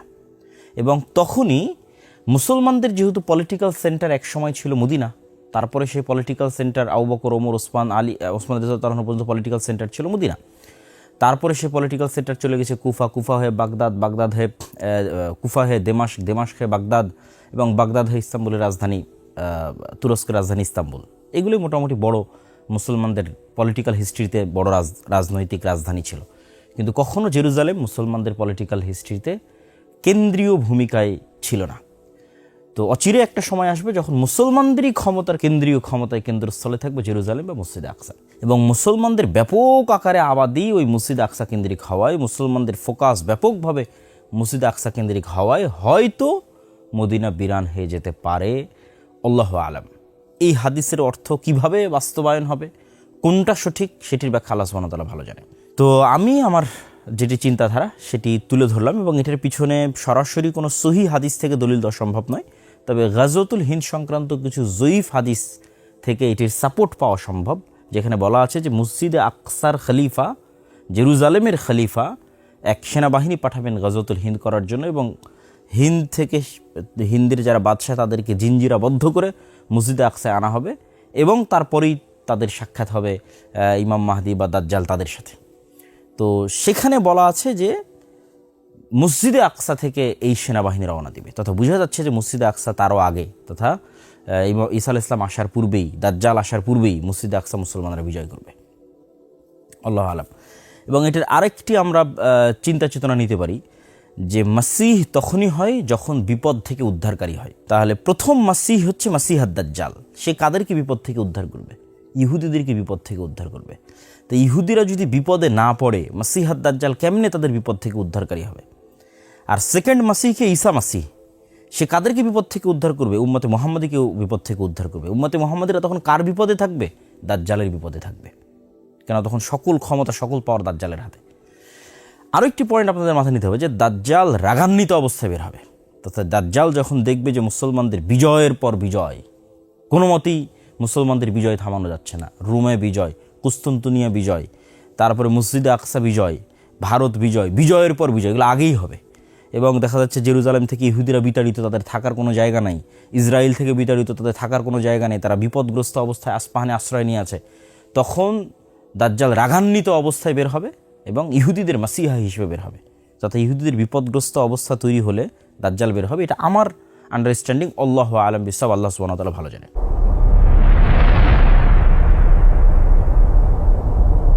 এবার দাজ্জালের কার্যক্রম এবং দাজ্জাল পৃথিবীতে কি করবে এবং দাজ্জাল কয়দিন থাকবে এবং তারপরে কি হবে, এটার একটা বিস্তারিত আমাদের দেখাই। রাসূলুল্লাহ সাল্লাল্লাহু আলাইহি ওয়াসাল্লাম দাজ্জাল সম্পর্কে আরেকটি বিস্তারিত হাদিসে, পুরো হাদিসের আমরা অনুবাদ করব না, মূল অংশগুলো আপনাদের দেখাই। আরেকটি বিস্তারিত হাদিসে রাসূলুল্লাহ সাল্লাল্লাহু আলাইহি ওয়াসাল্লাম বলছেন যে আমি জীবিত থাকা অবস্থায় যদি দাজ্জাল বের হয় তাহলে আমিই তো তোমাদের জন্য যথেষ্ট দাজ্জালের জন্য, আর যদি আমি জীবিত থাকা অবস্থায় বের না হয় তাহলে আল্লাহ সুবহানাহু তাআলা আল্লাহু খলিফাতি আলা কুল্লি মুসলিম, প্রত্যেক মুসলমানের দায়িত্ব আল্লাহর উপর। দেখেন রাসূল সাল্লাল্লাহু আলাইহি ওয়াসাল্লাম নিজেও আশঙ্কা করতেন যে তার জীবদ্দশাতেও দাজ্জাল বের হয়ে যেতে পারে। এটার আরও একটা উদাহরণ আপনারা নিতে পারেন ইবনে সাইয়াদের হাদিস থেকে। যে ইবনে সাইয়াদ নামক একজন ইহুদি ব্যক্তি, যাকে সাহাবীরা দাজ্জাল হিসেবে সন্দেহ করতেন আল্লাহর নবীর জীবদ্দশায়। তো যখন ওমর রাদিয়াল্লাহু তাআলা বলছে আল্লাহ নবী আপনি আমাকে অনুমতি দেন যে আমি ইবনে সাইয়াদকে হত্যা করব, তখন রাসূলুল্লাহ সাল্লাল্লাহু আলাইহি ওয়াসাল্লাম বলছে যদি এ দাজ্জাল না হয় তাহলে কেন নিরপরাধ মানুষকে হত্যা করবে, আর যদি এ দাজ্জাল হয় তাহলে তুমি তো তাকে হত্যার অধিকার রাখো না, তাকে ঈসা আলাইহিস সালাম হত্যা করবে। আল্লাহ নবী কিন্তু বললেন না যে সে দাজ্জাল নয়। এই জন্য দাজ্জালের আগমনের বিষয়ে যে আমি নিশ্চিত যে না আজকে দাজ্জাল বের হবে না, আগামীকাল দাজ্জাল বের হবে না, এরকম নিশ্চিত স্বয়ং মুহাম্মদ সাল্লাল্লাহু আলাইহি ওয়াসাল্লামও ছিলেন না। যে কোনো মুহূর্তে দাজ্জাল বের হয়ে যেতে পারে, এটা এই হাদিস থেকে আমরা স্পষ্ট বুঝতে পারি। এবার রাসূল সাল্লাল্লাহু আলাইহি ওয়াসাল্লাম বলছেন যে দাজ্জালের সামনে তোমরা ফাওয়াতিহ সূরাতিল কাহাফ, সূরা কাহাফ দাজ্জাল থেকে বাঁচার অন্যতম একটি মাধ্যম। সূরা কাহাফে কিন্তু কোরআনের সবচেয়ে ব্যতিক্রম ঘটনাগুলো আছে। যেমন আসহাবে কাহফের যেটা ঘটনা, যে 309-310 বছর তারা ঘুমাচ্ছে, মানুষ তাদের দেখলে মনে করবে তারা জাগ্রত অবস্থায়, অথচ তারা ঘুমন্ত বা মৃত অবস্থায়। আবার তারা ঘুম থেকে উঠে বলছে, কই আমরা তো অল্প কিছু সময় ঘুমিয়েছিলাম। এই যে সময়ের একটা ব্যাপক হেরফের, এই সময়ের হেরফের কিন্তু দাজ্জালের সাথে সংঘটিত হবে। ঠিক তেমন যুলকারনাইনের ঘটনা সূরা কাহফের মধ্যে আছে, এবং কিয়ামতের একমাত্র আলামত যার উল্লেখ কোরআনে আছে সেটা হচ্ছে ইয়াজুজ এবং মাজুজ, যেটা যুলকারনাইনের ঘটনার মধ্যে আছে, আর অন্যগুলোর কিন্তু উল্লেখ নাই। তারপরে আরও একটি ব্যতিক্রম ঘটনা সূরা কাহফে আছে, সেটা হচ্ছে খিজির আলাইহিস সালামের সাথে মুসা ইসলামের সাক্ষাৎ। এটা অন্যতম একটি ব্যতিক্রম ঘটনা। খিজির আলাইহিস সালাম কই থেকে আসলো, কীভাবে দেখা হলো, আবার কোথায় চলে গেল। তো ওই জিনিসগুলোকেও আমরা, এই বিষয়গুলোকেও আমরা দাজ্জাল এবং ইয়াজুজ মাজুজের সাথে আরেকবার কানেক্ট করব। কিন্তু আপাতত এখানে আমরা এতটুকু বলে নিচ্ছি যে সূরা কাহফের গুরুত্ব, কেননা যেই দিন দাজ্জাল বের হবে ওই দিন সূরা কাহফের এই ঘটনাগুলোকে আমরা দাজ্জালের বের হওয়ার সাথে পরিপূর্ণরূপে মিলিয়ে ফেলতে পারবো। এবং যে সূরা কাহফ অতি মজবুতভাবে বিশ্বাস করবে তার জন্য ঈমান ধরে রাখা অনেক সহজ হবে। আমরা আরেকটি ভিডিওতে ইনশাআল্লাহ সূরা কাহফের এই ঘটনাগুলো নিয়ে বিস্তারিত আলোচনা করব ইনশাআল্লাহ, যদি আল্লাহ সুবহানাহু ওয়া তাআলা তৌফিক দেয়। তো আল্লাহর নবী বলছেন যে খাল্লাতাম বাইনা শাম ওয়াল ইরাক, শাম এবং ইরাকের মধ্যবর্তী স্থান থেকে দাজ্জাল বের হবে। আর এক হাদিস রাসূল সাল্লাল্লাহু আলাইহি ওয়াসাল্লাম বলেছেন, ওই যে আগের যে হাদিস তামিমাত দারি, যে তিনি মদিনার এইভাবে লাঠি দিয়ে আঘাত করে বললেন এটাই সেই মদিনা যেখানে দাজ্জাল প্রবেশ করতে পারবে না, আর এখান থেকে মাশরিক পূর্ব দিক থেকে দাজ্জাল বের হবে। এবং আমরা যদি মদিনা থেকে পূর্ব দিকে, যেখানে দাঁড়িয়ে রাসূল সাল্লাল্লাহু আলাইহি ওয়াসাল্লাম পূর্ব দিকে ইশারা করছেন যে দিক থেকে দাজ্জাল বের হবে, আমরা যদি মদিনা থেকে পূর্ব দিকে একটা রেখা টানি, তাহলে এই রেখাটা এইভাবে যেতে থাকে পূর্ব দিকে। তার মধ্যে সৌদি আরবের এই অঞ্চলগুলোও পড়বে, সৌদি আরবের রিয়াদ অঞ্চলও পড়বে, তারপরে বাহরাইন, কাতার, তারপরে এই যে পারস্য উপসাগর যেখানে এখন যুদ্ধ চলতেছে, তারপরে এই বিশাল ইরান, বিশাল খোরাসান, তারপর বিশাল পাকিস্তান, যেতেই থাকবে পূর্ব দিকে। রাসূল বলছেন পূর্ব দিক থেকে দাজ্জাল বের হবে। তিনি মদিনাতে দাঁড়িয়ে বললেন পূর্ব দিক থেকে দাজ্জাল বের হবে। এবং এখানে আমরা আরেকটা রেখা টেনে আপনাদের দেখাই, এটা হচ্ছে মক্কা কাবা, এটা হচ্ছে মদিনা, আর এখানে আছে জেরুজালেম। এটা কিন্তু এক সিরিয়ালে কাছাকাছি। এই এরিয়াগুলোতে দাজ্জালের প্রচুর পরিমাণে চলাফেরা হবে এবং কিয়ামতের পূর্ব মুহূর্তের সকল ঘটনা এই এরিয়ায় সংঘটিত হবে। এটা আমরা শেষ মুহূর্তে গিয়ে আরও ক্লিয়ার করব। কিন্তু এই এরিয়া সম্পূর্ণরূপে ফিতনামুক্ত থাকবে, মদিনা এবং মক্কা সম্পূর্ণরূপে ফিতনামুক্ত থাকবে। তো রাসূলুল্লাহ সাল্লাল্লাহু আলাইহি ওয়াসাল্লাম বললেন যে দাজ্জাল পৃথিবীতে থাকবে 40 দিন। তার প্রথম দিন হবে 1 বছরের সময়, তার দ্বিতীয় দিন হবে 1 মাসের সময়, তার তৃতীয় দিন হবে 1 সপ্তাহের সময়, আর তার বাকি দিনগুলো হবে স্বাভাবিক দিনের সময়। এটা একটা ব্যতিক্রম, অত্যন্ত ব্যতিক্রম, যে পৃথিবীর একটা দিন পৃথিবীর 1 বছরের সমান হবে। কেমনে সম্ভব? তারপর চলুন আমরা হিসাব করে দেখি যে ইন টোটাল দাজ্জাল তাহলে কতদিন পৃথিবীতে থাকতে পারে। রাসূলুল্লাহ সাল্লাল্লাহু আলাইহি সাল্লাম বললেন দাজ্জালের 1 দিন হবে 1 বছর, তারপরের দিন হবে 1 মাস, তারপরের দিন হবে 1 সপ্তাহ। এবং যেহেতু সে 40 দিন থাকবে, তাহলে 40 দিনের মধ্যে অলরেডি আমরা 3 দিন বাদ দিয়ে দিয়েছি। তাহলে আর বাকি যে স্বাভাবিক দিন থাকবে, সে স্বাভাবিক দিনের সংখ্যা কত হবে? সে স্বাভাবিক দিনের সংখ্যা হবে 37 দিন। এখন যদি আমরা ইন টোটাল যোগ করি যে কত দাঁড়ায়, তাহলে আমরা এখানে যোগ করতে পারি 30 দিন, 7 দিন, 37 দিন।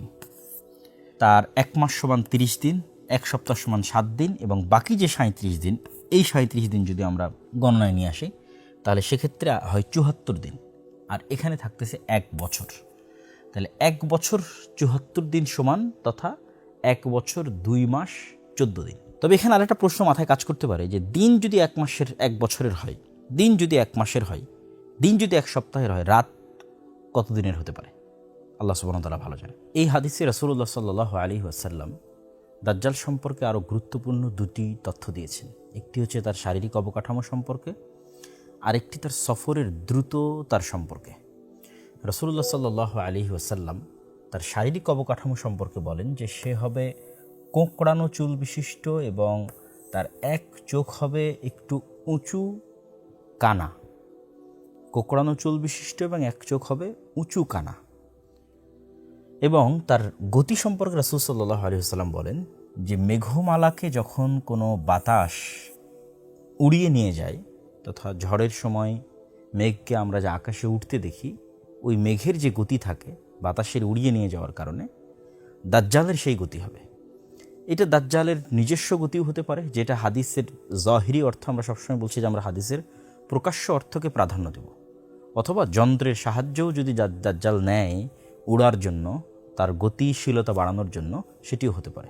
আল্লাহু আলাম বিসসাওয়াব। তাহলে আমরা দেখলাম দাজ্জাল পৃথিবীতে 1 বছর 2 মাস 14 দিন সে সফর করবে এবং পৃথিবীর সকল জায়গায় সফর করবে, মক্কা এবং মদিনা ছাড়া। এবং তার ফিতনার ধরনটা কেমন হবে, কীরকম ভয়াবহ হবে, সেটা রাসূল সাল্লাল্লাহু আলাইহি ওয়াসাল্লাম বলছেন। তিনি বলছেন, যখন সে কোনো শহরের পাশ দিয়ে অতিক্রম করবে তখন তাদেরকে সে তার দিকে দাওয়াত দিবে, যদিও শহরের মানুষই ইউমিনুনা বিহি, তার দাওয়াতে ঈমান আনে, এবং ওয়াস্তাজিবুনা লাহু, এবং তার দাওয়াতে সাড়া দেয়। তাহলে দাজ্জাল আসমানকে বলবে বৃষ্টি বর্ষণ করো, ফায়ামুরুস সামা ফাতুমতির, দাজ্জালের আদেশে আসমান বৃষ্টি বর্ষণ করবে। ওয়াল আরদা ফাতুমবিত, এবং জমিনকে আদেশ করবে যে তুমি ফসল উৎপাদন করো, তখন জমিন ফসল উৎপাদন করবে। আমরা যদি আজকের সময় কল্পনা করি যে পরিমাণ তেলের সংকট, কারণ আজকে আমি বলতেছি যে তুমি আমার প্রতি ঈমান আনলে তোমাকে তেল দেওয়া হবে, ঈমান না আনলে তেল দেওয়া হবে না। তাহলে আপনি চিন্তা করেন কি হতে পারে। বাংলাদেশে যে আগামী 1 মাস 1 ফোঁটাও তেল না আসে, তাহলে আমাদের দেশের বিদ্যুৎ থেকে শুরু করে, যানবাহন থেকে শুরু করে, মোবাইল কম্পিউটার থেকে শুরু করে সব কিছু আমরা হারিয়ে ফেলবো। এর চেয়েতেও ভয়াবহ বিষয়ের কথা বলা হচ্ছে যে আকাশ বৃষ্টি বর্ষণ করবে দাজ্জালের আদেশ, তেল তো বহু দূরের কথা, জমিন ফসল উৎপাদন করবে দাজ্জালের আদেশ, এবং যে তার প্রতি ঈমান আনবে না তার জন্য সব বন্ধ হয়ে যাবে। এই জন্য এটাকে বলা হয়েছে পৃথিবীর সবচেয়ে ভয়াবহ ফিতনা। এইরকম ভয়াবহ ফিতনা থেকে মানুষ কিভাবে বাঁচবে, এটা আমরা ভিডিওর শেষে আপনাদেরকে বলবো ইনশাল্লাহ, যে কীভাবে মানুষ এই ভয়াবহ ফিতনা থেকে বাঁচবে। এইভাবে যখন এই ফিতনা চলতে থাকবে এবং এই ফিতনায় মুমিন এবং মুসলিমের অতিষ্ঠ হয়ে যাবে, এবং শামের মানুষ তারাও দুর্ভিক্ষে নিপতিত হয়ে যাবে। শামের যে মুজাহিদরা কুস্তুনতুনিয়া বিজয় করলো, আগের হাদিসে দেখলেন, তারাও দুর্ভিক্ষের মধ্যে পড়ে যাবে। জেরুজালেমে যে সমস্ত মুসলমানেরা আছে মসজিদে আকসায়, তারাও ভয়ঙ্কর দুর্ভিক্ষের মধ্যে পড়ে যাবে, কারো কাছে কোনো খাবার থাকবে না, কেন অল এভরিথিংয়ের কন্ট্রোল দাজ্জালের। এইরকম ভয়াবহপূর্ণ সময়ে ঈসা আলাইহিস সালাতু ওয়াস সালাম মুসলমানদের মাসীহ হিসেবে, বিপদ থেকে উদ্ধারকারী হিসেবে, মুসলমানদেরকে বিপদ থেকে উদ্ধারকারী হিসেবে ঈসা আলাইহিস সালাম অবতীর্ণ হবেন। ফায়ানজিলু ইনদাল মানারাতিল বাইদা শারকিয়া দিমাশক, সাদা মিনারধারী মসজিদে দিমাশকের, সিরিয়ার রাজধানী দিমাশকে ঈসা ইবনে মারিয়াম নেমে আসবে 2 ফেরেশতার কাঁধে ভর দিয়ে। এবং বিভিন্ন রিওয়ায়াতে আছে এটা হবে ফজরের সালাতের সময়, এবং ইমাম মাহদির নেতৃত্বে যখন মুজাহিদগণ ফজরের সালাতের প্রস্তুতি নেবে তখন। এবার ঈসা আলাইহিস সালাতু ওয়াস সালাম সহ, ইমাম মাহদি সহ, অন্য আর মুজাহিদরা সহ দাজ্জালকে হত্যা করার জন্য রওনা দিবে।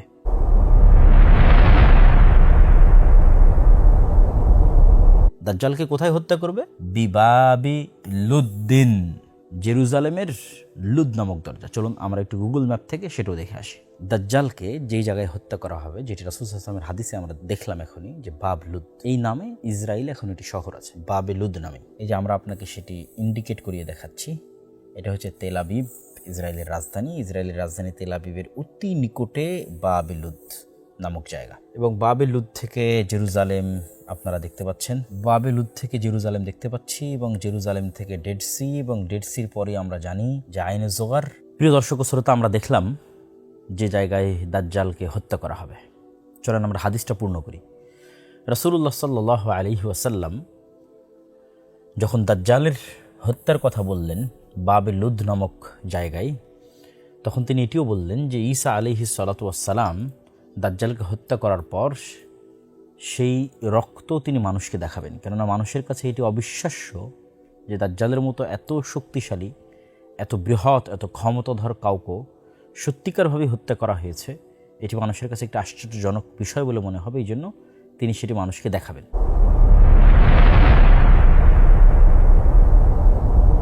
তবে এর চেয়েও আশ্চর্যের বিষয় হচ্ছে যে দাজ্জালের মতো পৃথিবীর সবচেয়ে বড় ভয়াবহ ফিতনাকে পৃথিবী থেকে ধ্বংস করে দেওয়ার পর এমন এক ফিতনার মুখোমুখি হবে ঈসা আলাইহিস সালাতু ওয়াস সালাম এবং তার সঙ্গী সাথী মুমিন মুজাহিদরা, যে ফিতনা মোকাবেলার সক্ষমতা দাজ্জালকে হত্যাকারী ঈসা আলাইহিস সালামেরও থাকবে না। এ কথা আমি বলিনি, রাসূল সাল্লাল্লাহু আলাইহি ওয়াসাল্লাম বলছেন। তিনি বলছেন, আল্লাহ বলেন, আল্লাহ ঈসা আলাইহিস সালামের কাছে ওহী করবেন, ইন্নী কদ আখরাজতু ইবাদান লি, আমার কিছু বান্দা, মানে আদমের সন্তান, আমার কিছু বান্দা আমি বের করে দিয়েছি, লা ইয়াদানি লি আহাদিম বিকিতালিহিম, কারো পক্ষেই সম্ভব নয় যে তাদের সাথে মোকাবেলা করবে। ঈসা তোমার পক্ষে সম্ভব নয়। যে ঈসা দাজ্জালের মতো বড় ফিতনাকে ধ্বংস করেছে তার পক্ষে সম্ভব নয় এখন আল্লাহর যে বান্দারা বের হবে তাদের সাথে মোকাবেলা করা। তারা কারা? তারাই হচ্ছে ইয়াজুজ এবং মাজুজ। যে ইয়াজুজ এবং মাজুজকে বাইবেলের ভাষায় বলা হয়েছে গগ অ্যান্ড ম্যাগগ। এটা শুধু উচ্চারণের পার্থক্য। ইয়াজুজ এবং মাজুজ। এই ইয়াজুজ এবং মাজুজ যখন বের হবে তখন আল্লাহ সুবহানাহু ওয়া তাআলা ঈসা আলাইহিস সালামকে আদেশ দিবেন যে তুমি আমার বান্দাদের নিয়ে আশ্রয় নাও তুর পাহাড়ে। ফাহারিজ ইবাদি তথা মুমিন এবং মুজাহিদ বান্দাদের নিয়ে কোথায় আশ্রয় নেবে? তুর পাহাড়ে। চলেন আমরা একটু দেখে আসি তুর পাহাড়ের লোকেশন। আপনারা যারা আমার বানু ইসরাইলের বক্তব্য শুনেছেন অথবা আমার ফিলিস্তিন বইটা পড়েছেন তারা অবশ্যই এই সিনাই মরুভূমির কথা ব্যাপকভাবে শুনেছেন। এই যে এই পাশে আমরা দেখতে পাচ্ছি মিশর, এই সমুদ্র পার হওয়া অবস্থায় ফেরাউন ডুবে গেছে, আর এখানে এসে মুসা আলাইহিস সালাতু ওয়াস সালাম আশ্রয় নিয়েছেন। এই যে তুর পাহাড়, এই তুর পাহাড়ের আশেপাশের অঞ্চলে মুসা আলাইহিস সালাম আশ্রয় নিয়েছেন। এবং এই বিশাল সিনাই মরুভূমিতে যতগুলো ঘটনা, বানু ইসরাইলের পাথর ফেটে পানি বের হওয়া, বানু ইসরাইলের আকাশ থেকে মেঘ দিয়ে আশ্রয় দেওয়া, জান্নাত থেকে মান্না এবং সালওয়া পাঠানো, এবং তুর পাহাড়ে মুসা আলাইহিস সালাতু ওয়াস সালামের ইবাদত, আরবাঈন লাইলা ওয়াইদ আদনা মুসা আরবাঈন লাইলা, 40 রাত ইবাদত। তুর পাহাড় থেকে নেমে এসে দেখলেন যে বানু ইসরাইল শিরকে লিপ্ত হয়ে গেছে। তারপরে এই যে জেরুজালেম, এটা বিজয়ের জন্য আল্লাহর আদেশ, যে তাদেরকে আল্লাহ আদেশ দিলেন তোমরা যাও যুদ্ধ করো। তারা বলল যে না, এখানে আমালেকা গোত্র আছে, বিশাল দেহের শক্তিশালী, আমরা যুদ্ধ করতে যাব না। তখন আল্লাহ তাদের আযাব দিলেন যে 40 বছর তোমরা এই মরুভূমিতে ঘুরপাক খাও। ইতিহুনা ফিল আরদি 40 সানা, এই মরুভূমিতে। তো এই সিনাই মরুভূমিরই একটা বড় অংশ হচ্ছে তুর পাহাড়, যেটা মুসা আলাইহিস সালাতু ওয়াস সালামের স্মৃতির সাথেও সম্পৃক্ত। এই তুর পাহাড়, এই সিনাই মরুভূমি। আর আমরা দেখলাম যে এখনই ঈসা আলাইহিস সালাতু ওয়াস সালাম দাজ্জালকে কোথায় হত্যা করলেন? বাবে লুদ নামক এরিয়ায়। আমি ম্যাপটা এখানে একটু ঘুরিয়ে ধরেছি যাতে একসাথে আপনাদের দাজ্জালের হত্যার জায়গা এবং যেখানে ইয়াজুজ মাজুজ বের হলে আশ্রয় নিতে বলছে আল্লাহ, সেই জায়গাটা আপনাদের দেখাতে পারি। এই যে তুর পাহাড় দেখতে পাচ্ছেন, এতে পাশে আছে মিশর, এই যে কায়রো, এটা হচ্ছে জেরুজালেম বা ফিলিস্তিন বা শাম, আরজু শাম, এটা সিনাই মরুভূমি। আর এই যে তেল আবিবের নিকটস্থ জায়গা বাবে লুদ। এখানে দাজ্জালকে হত্যা করার পর আল্লাহ আদেশ দিবেন তুমি মুমিনদের নিয়ে আশ্রয় নাও এই যে তুর পাহাড়ে, এই তুর পাহাড়ে আশ্রয় নাও। আর আমার এক সৃষ্টি বের হবে, যে সৃষ্টির সাথে কেউই পারবে না। তো আমরা দেখছিলাম ইয়াজুজ এবং মাজুজ বের হবে এবং ঈসা আলাইহিস সালাতু ওয়াস সালাম মুমিনদের নিয়ে তুর পাহাড়ে আশ্রয় নেবে। ইয়াজুজ এবং মাজুজের প্রথম দল বুহাইরা তাবারিয়া, ওই সেম সি অফ গ্যালিলি আপনাদের দেখিয়েছি, ওটা অতিক্রম করার সময় সেটা সম্পূর্ণ পানি তারা পান করে নেবে।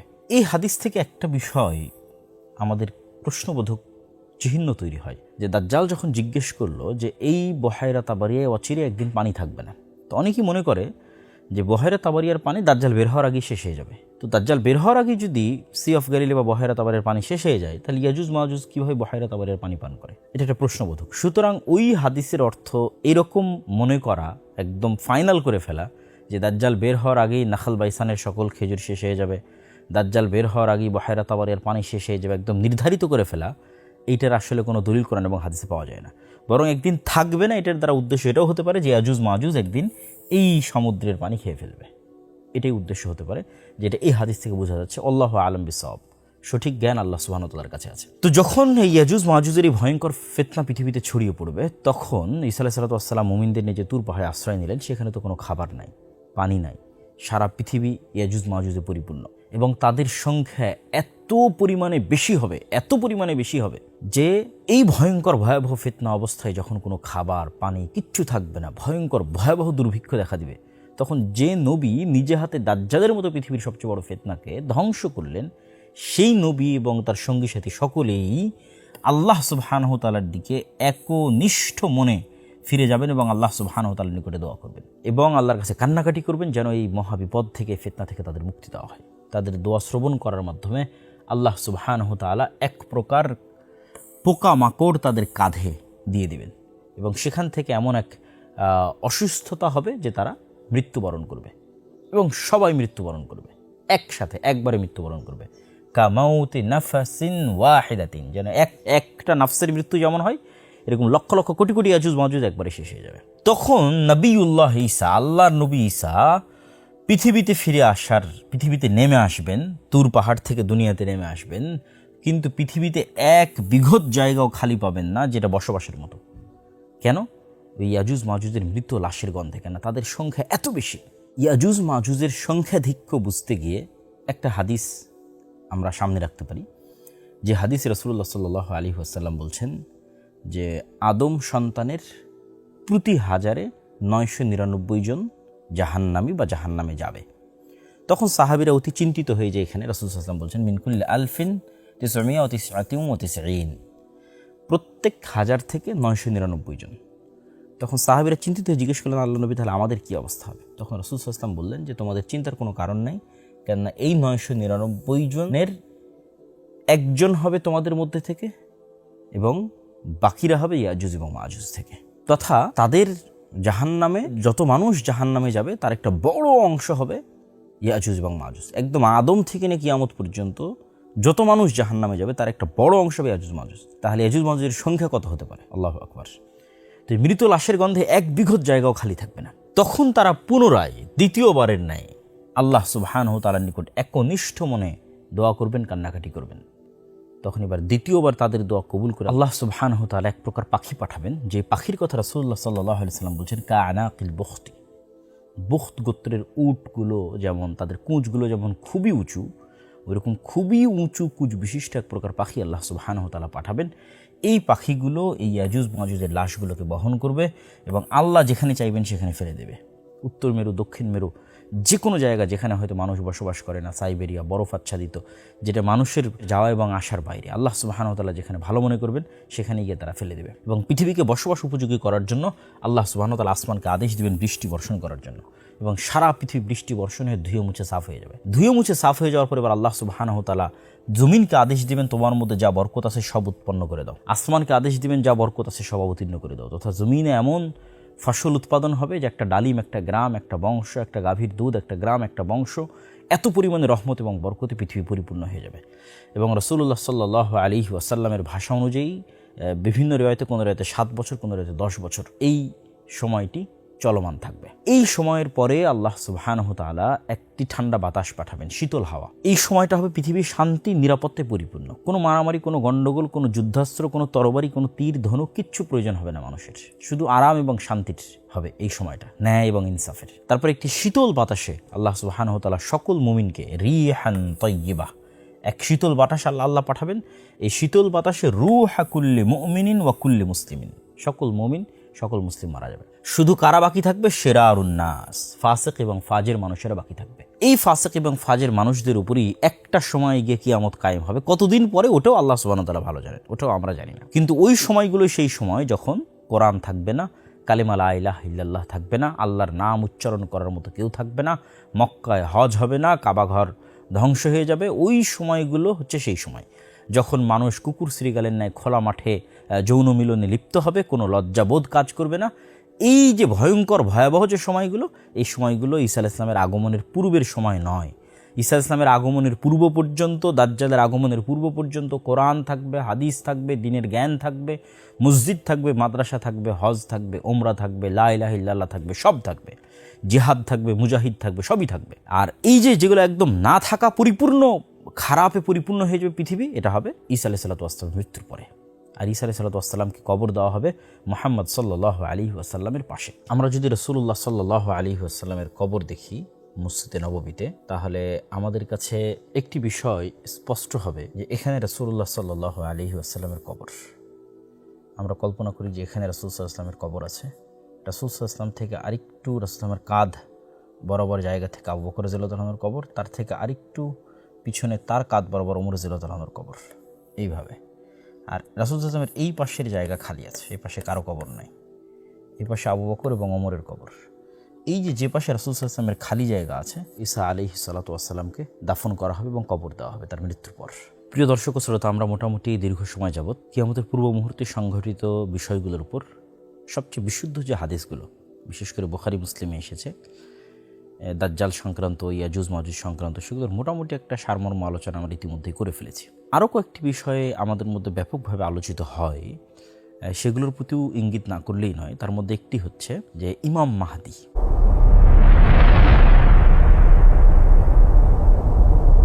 ইমাম মাহদী সংক্রান্ত কিছু আকীদা এবং বিশ্বাস আছে শিয়াদের, আর কিছু আকীদা এবং বিশ্বাস আছে আহলুস সুন্নাত ওয়াল জামাতের।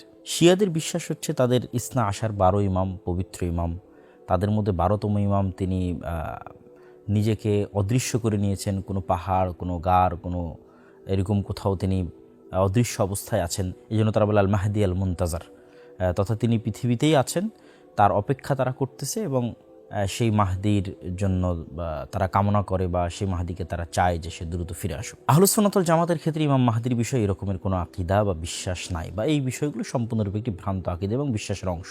ঈসা আলাইহিস সালাতু ওয়াস সালামের পূর্বে একজন আমিরের অধীনে, একজন নেতার অধীনে উম্মতে মুহাম্মাদি একত্রিত হবে, রোমানদের বিরুদ্ধে যুদ্ধ করবে, এবং কিছু কিছু হাদিসে আছে যে তার হাত দিয়ে পৃথিবীতে ন্যায় এবং ইনসাফ প্রতিষ্ঠা হবে ঈসা আলাইহিস সালামের আগমনের পূর্বেই। বিশেষ করে শেখ আব্দুল মুহসিন আল আব্বাদ এই বিষয়ে একটি বই লিখেছেন। আমরা সেই বই থেকেও এই বিষয়ে দু একটি হাদিস দেখে আসতে পারি। যেহেতু ইমাম মাহদি নিয়ে অসংখ্য বিভ্রান্ত আকীদা এবং বিভ্রান্ত বিশ্বাস মানুষের মধ্যে বিরাজমান, ফলত এই বিষয়ে সঠিক আকীদা রাখাও অনেক জরুরি, এবং এই জন্য আমরা মাকতাবাতুস সালাফের পক্ষ থেকে অচিরেই এই শেখ আব্দুল মুহসিন আল আব্বাদের এই বইটি আমরা বাংলা অনুবাদ নিয়ে আসছি ইনশাআল্লাহ। সেখানে বিস্তারিত আলোচনা পাবেন। আমি সেখান থেকে শুধু একটি হাদিস আপনাদের সামনে তুলে ধরতে চাই। আবু দাউদে বর্ণিত হাদিস, যে রাসূলুল্লাহ সাল্লাল্লাহু আলাইহি ওয়াসাল্লাম বলেন, আব্দুল্লাহ বিন মাসউদ রাদিয়াল্লাহু তাআলা থেকে বর্ণিত, যে যদি পৃথিবী ধ্বংস হতে একদিনও বাকি থাকে, তবুও আমার আহলে বাইত তথা রাসূল সাল্লাল্লাহু আলাইহি ওয়াসাল্লামের বংশ, রাসূল সাল্লাল্লাহু আলাইহি ওয়াসাল্লামের আহলে বাইত মানে শুধু ফাতেমা রাদিয়াল্লাহু তাআলা আনহা নন, বা আহলে বাইত মানে শুধু হাসান এবং হোসাইন নয়। আহলে বাইত মানে আমরা এর আগে অন্য আরেক বক্তব্যে বিস্তারিত আলোচনা করেছি, আহলে বাইতের মধ্যে রাসূল সাল্লাল্লাহু আলাইহি ওয়াসাল্লামের চাচারাও আছেন, তথা আলী ইবনে আবি তালেবের অন্য আর যারা ভাই আছে। আবু তালেব তো রাসূল সাল্লাল্লাহু আলাইহি ওয়াসাল্লামের চাচা, তার এক ছেলে তো আলী, আর এক ছেলে জাফর ইবনে আবি তালেব, যিনি মুতার যুদ্ধে শহীদ হয়েছেন। তো এরকম রাসূল সাল্লাল্লাহু আলাইহি ওয়াসাল্লামের আরেক চাচা আব্বাস বিন আব্দুল মুত্তালিব, যার এক ছেলে হচ্ছে আব্দুল্লাহ বিন আব্বাস। তো এক কথায় বনু হাশিম, রাসূল সাল্লাল্লাহু আলাইহি ওয়াসাল্লাম কুরাইশের যেই গোত্র হাশিম, এই হাশিমি গোত্রের মধ্যে তিনি আসবেন, তথা কুরাইশ বংশের মধ্যে তিনি আসবেন, এবং তার নামের সাথে আমার নাম মিল থাকবে, তার পিতার নামের সাথে আমার পিতার নাম মিল থাকবে, তথা মুহাম্মদ বিন আবদুল্লাহ। তিনি পৃথিবীকে এমনভাবে ন্যায় এবং ইনসাফ দিয়ে পরিপূর্ণ করে দিবেন যেমনভাবে তার পূর্বে পৃথিবী অত্যাচার এবং জুলমে পরিপূর্ণ ছিল। তো কাছাকাছি এই ধরনেরই মোটামুটি অনেক হাদিস একত্রিত তিনি করেছেন। তার মধ্যে সহিহাইনে তথা সহিহ বুখারী এবং মুসলিমে সরাসরি মাহদি নামে নাই, কিন্তু বুখারী এবং মুসলিমে যেগুলো আছে সেটা হচ্ছে ঈসা আলাইহিস সালাম আসার পূর্বে যে ইমামের অধীনে মুসলমানগণ একত্রিত হবে, যে আমির ঈসা আলাইহিস সালামকে বলবে যে আপনি সালাত আদায় করান, পর ঈসা আলাইহিস সালাম সে আমিরকে বলবে আপনি সালাত আদায় করান, এই বর্ণনাগুলো আছে। তো ওগুলো থেকে ইন্ডিকেট পাওয়া যায় যে হ্যাঁ, ঈসা আলাইহিস সালামের আগমনের পূর্বে একজন আমিরের অধীনে মুসলমানেরা একত্রিত হবে। আর সরাসরি মাহদির নাম নিয়ে সহিহ বুখারী এবং মুসলিমের বাইরে অনেক হাদিস আছে যেগুলো একত্রিত করলে হাসান বা সহিহ স্তরের হয়, সেগুলো এখানে এই বই একত্রিত করা আছে। তার মধ্যে একটি হাদিস আপনাদের সামনে তুলে ধরলাম। এখানে আমাদের একটা বিষয় মনে রাখতে হবে যে ইমাম মাহদি বা মাহদি বিষয়ে আমাদের বিশ্বাস কি হবে। মাহদি বিষয়ে আমাদের বিশ্বাস হবে যে আবু বকর, ওমর, উসমান, আলী রাসূল সাল্লাল্লাহু আলাইহি ওয়াসাল্লামের পরে এবং রাসূল সাল্লাল্লাহু আলাইহি ওয়াসাল্লামের সাহাবীরা সর্বশ্রেষ্ঠ, এবং সাহাবীদের মধ্যে জান্নাতের সুসংবাদপ্রাপ্ত যারা তারা সর্বশ্রেষ্ঠ। জান্নাতের সুসংবাদপ্রাপ্তদের মধ্যে এই চারজন খলিফা সর্বশ্রেষ্ঠ। এই চারজনের মধ্যে সর্বশ্রেষ্ঠ আবু বকর রাদিয়াল্লাহু তাআলা আনহু। তথা ইমাম মাহদির এরকম কোনো ব্যক্তিত্ব নন যিনি আবু বকরের চেয়ে শ্রেষ্ঠ, ওমরের চেয়ে শ্রেষ্ঠ, ওসমান, আলী রাদিয়াল্লাহু তাআলার চেয়ে শ্রেষ্ঠ, বা রাসূল সাল্লাল্লাহু আলাইহি ওয়াসাল্লামের অন্য কোনো সাহাবীর চেয়ে শ্রেষ্ঠ। তবে হ্যাঁ, তিনি একজন সৎ নেতা, একজন সৎ আমির, এবং এতটুকুই আমাদের বিশ্বাস তার সম্পর্কে থাকবে। তবে তার সৈন্যবাহিনীর আমাদের অংশ হতে হবে, তিনি কখন বের হলেন, কোথায় বের হচ্ছেন, এটা সম্পর্কে আমাদের খোঁজ খবর রাখতে হবে। এই বিষয়গুলো কেন উচিত নয়? এই জন্য উচিত নয় যে এই জামানাটা হচ্ছে ফিতনার জামানা। দাজ্জাল এবং দাজ্জালের পূর্ব মুহূর্তের যে ফিতনা, এটা ফিতনার জামানা। আর রাসূল সাল্লাল্লাহু আলাইহি ওয়াসাল্লাম ফিতনা থেকে পরিত্রাণ চাইতে আমাদের শিখিয়েছেন। আল্লাহু নাউযুবিকা মিন ফিতনাতিল মাসিহিদ দাজ্জাল। তথা আমাদের কামনা হবে যেন মাসিহিদ দাজ্জালের যুগ আসার পূর্বেই, ঈসা ইসলামের যুগ আসার পূর্বে, ইমাম মাহদির যুগ আসার পূর্বে আমরা যেন ঈমান নিয়ে পৃথিবী থেকে বিদায় নিতে পারি। এবং ইমাম মাহদি আসলে বা ঈসা আলাইহিস সালাম আসলে নতুন কোনো দিন আসবে, নতুন কোনো আসমানি কিতাব আসবে, নতুন কোনো হাদিস তৈরি হবে, এরকম কিছু নাই। বরং যেই কোরআন, যেই হাদিস এখন আমাদের কাছে আছে, যেই কোরআন এবং হাদিস মানার জন্য দাজ্জাল তামিমাদ দারির ওই হাদিসে তাদেরকে বলেছিল যে তোমাদের উচিত হবে মুহাম্মদ সাল্লাল্লাহু আলাইহি ওয়াসাল্লামের কথা মেনে নেওয়া, ওই মুহাম্মদ সাল্লাল্লাহু আলাইহি ওয়াসাল্লামের আনিত কোরআন এবং হাদিসের উপরই ইমাম মাহদি এবং ঈসা আলাইহিস সালাম আমল করবেন। তাহলে আমাদের কাজ কি? আমাদের কাজ তো আমাদের কাছে আছেই, যে কোরআন এবং হাদিস আমাদের কাছে, সেটার উপরে আমাদের আমল করতে হবে। আমাদের ঈমান এবং সালাতের উপর আমাদেরকে অটল থাকতে হবে ফিতনা থেকে বাঁচার জন্য, যেটা আমি আমাদের এই আলোচনার শেষে আরেকবার বলবো। তবে হ্যাঁ, কে ইমাম মাহদি প্রকৃত অর্থে, এটা বুঝার কোনো আলামত আছে কিনা? এটা বুঝার একটা আলামত হতে পারে যে মুসলমানেরা তার নেতৃত্বে একত্রিত হবে। তিনি নেতা হতে চাইবেন না, মক্কায় মানুষেরা জোরপূর্বক তাকে নেতা করবে, তিনি নিজে নেতৃত্বে দাবি করবেন না, তিনি নিজে দাবি করবেন না যে আমি ইমাম মাহদি আসো আমার কাছে বায়াত গ্রহণ করে, এরকম কোনো দাবি তিনি করবেন না। মানুষেরাই জোর করে তাকে নেতা বানাবে। এবং আরও একটি বড় আলামত যেটা অন্য একটি হাদিসে পাওয়া যায়, সেটি হচ্ছে রাসূলুল্লাহ সাল্লাল্লাহু আলাইহি সাল্লাম বলেছেন যে পৃথিবীর পূর্বে একটা বিশাল ভূমিধস হবে, পশ্চিমে একটা ভূমিধস হবে, আর আরব ভূখণ্ডে একটা ভূমিধস হবে।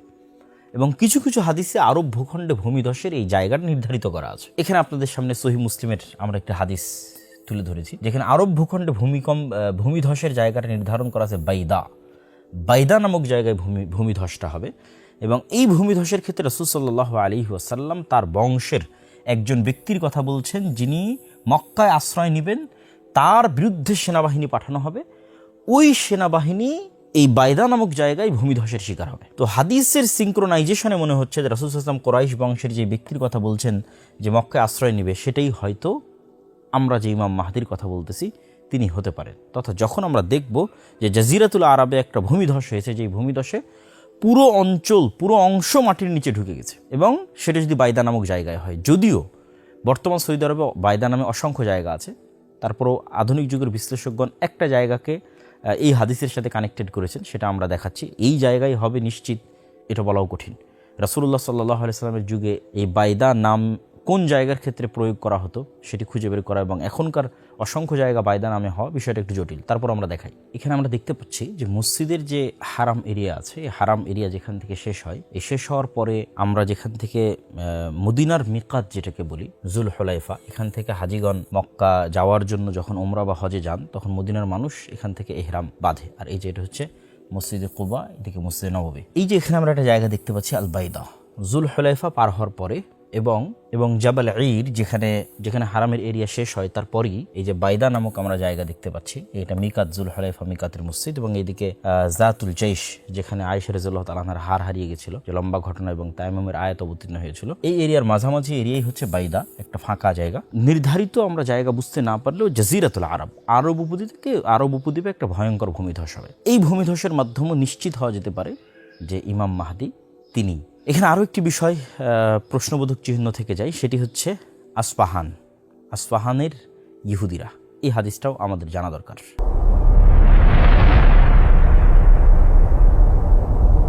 রাসূলুল্লাহ সাল্লাল্লাহু আলাইহি ওয়াসাল্লামের আরেকটি আশ্চর্যজনক হাদিস, সেই হাদিসটি হচ্ছে দাজ্জাল যখন বের হবে, ইয়াতবাউদ দাজ্জাল মিন ইয়াহুদি আসবাহান ৭০ আলফান।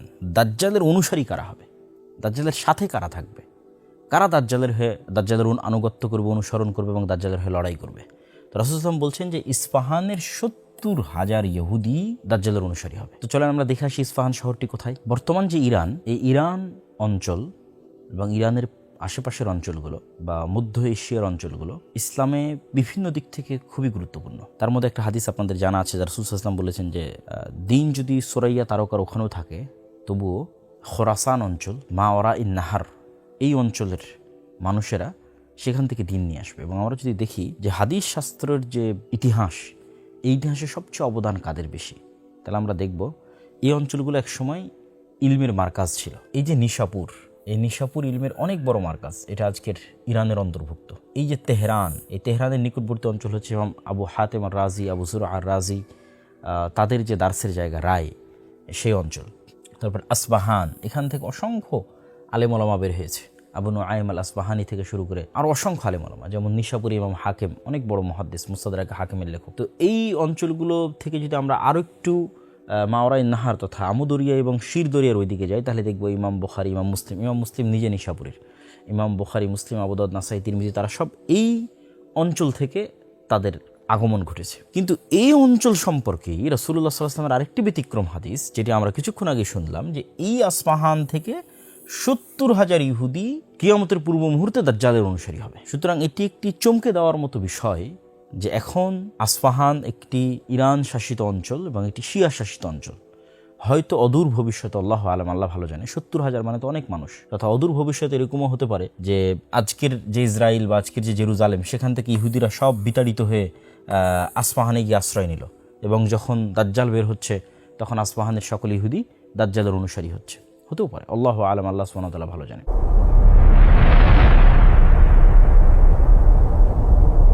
কিয়ামতের পূর্ব মুহূর্তের আরেকটি গুরুত্বপূর্ণ হাদিস, যেটি আলোচনা না করলে আমাদের আলোচনাটি পূর্ণতা পাবে না, সে হাদিসটি হচ্ছে রাসূলুল্লাহ সাল্লাল্লাহু আলাইহি ওয়াসাল্লাম বলেন, লা তাকুমুস সাআহ হাত্তা ইউকাতিলাল মুসলিমুন, ততদিন পর্যন্ত কিয়ামত হবে না যতদিন মুসলমানেরা ইহুদিদের সাথে যুদ্ধ না করছে। ফায়াকতুলুহুমুল মুসলিমুন, এবং মুসলমানেরা ইহুদিদের হত্যা করবে। এবং হত্যা করার ভয়াবহতায় সিচুয়েশন এরকম দাঁড়াবে যে ইহুদিরা পালিয়ে আশ্রয় নিবে পাথরের পিছনে, পালিয়ে আশ্রয় নিবে গাছের পিছনে। তখন ইহুদিদের বিরুদ্ধে গিয়ে প্রকৃতি কথা বলে উঠবে, আল্লাহর সৃষ্টি গাছ এবং পাথর কথা বলে উঠবে। কি বলবে? ইয়া আব্দাল্লাহ, হে আল্লাহর বান্দা, হাদা ইহুদি খালফি, এই যে ইহুদি আমার পিছনে লুকিয়ে আছে, ফাতাআল ফাকতুলহু, আসো একে হত্যা করো। ইল্লাল গারকাদ, তবে গারকাদ নামক গাছ ব্যতীত, ফাইন্নাহু মিন শাজারিল ইহুদ, কেননা এটি ইহুদিদের গাছ।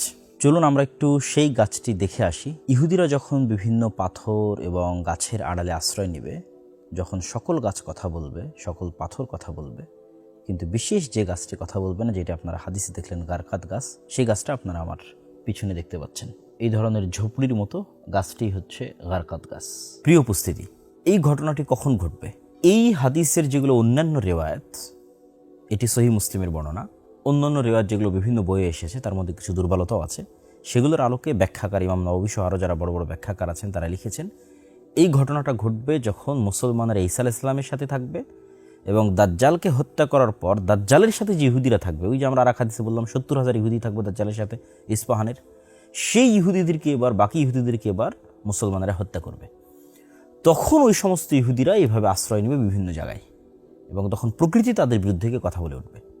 তথা এই ঘটনাটা, ইহুদিদের এই হত্যার ঘটনাটা হবে ঈসা আলাইহিস সালাতু ওয়াস সালামের সাথে দাজ্জালের যে মুখোমুখি হওয়ার বিষয়টি, তখন ঈসা আলাইহিস সালামের সাথে থাকবে মুসলমানেরা, দাজ্জালের সাথে থাকবে ইহুদিরা।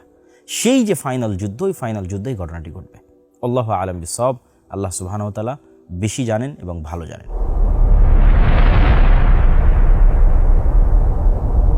প্রিয় উপস্থিতি, এই যে আমরা দাজ্জালের বিশাল হাদিস পড়লাম, ইয়াজুজ এবং মাজুজের ভয়ঙ্কর ঘটনা শুনলাম, একদল নাস্তিককে দেখবেন যখন আমরা এগুলো বলি তখন তারা প্রশ্ন উঠায় যেগুলো কাল্পনিক ঔপন্যাসিক গল্পের মতো, এবং এগুলো জীবনে কোনোদিন বাস্তবে হবে না। এবং তাদের এই অবিশ্বাসের সবচেয়ে বড় কারণ হচ্ছে আজকের যে উন্নত প্রযুক্তি, আজকের যে স্যাটেলাইটের অধীনে বিশ্ব, ক্যামেরা, তারা মনে করে সারা পৃথিবীর সব কিছু যেহেতু আমাদের কন্ট্রোলে, তো কোথাও তো আমরা দাজ্জালকে দেখতে পাচ্ছি না, কোথাও তো আমরা ইয়াজুজ এবং মাজুজকে দেখতে পাচ্ছি না, সুতরাং এগুলো সব মিথ্যা হাদিস, মিথ্যা তথ্য এবং মিথ্যা কথা, যার প্রতি মুসলমানেরা পাগলের মতো বিশ্বাস স্থাপন করছে।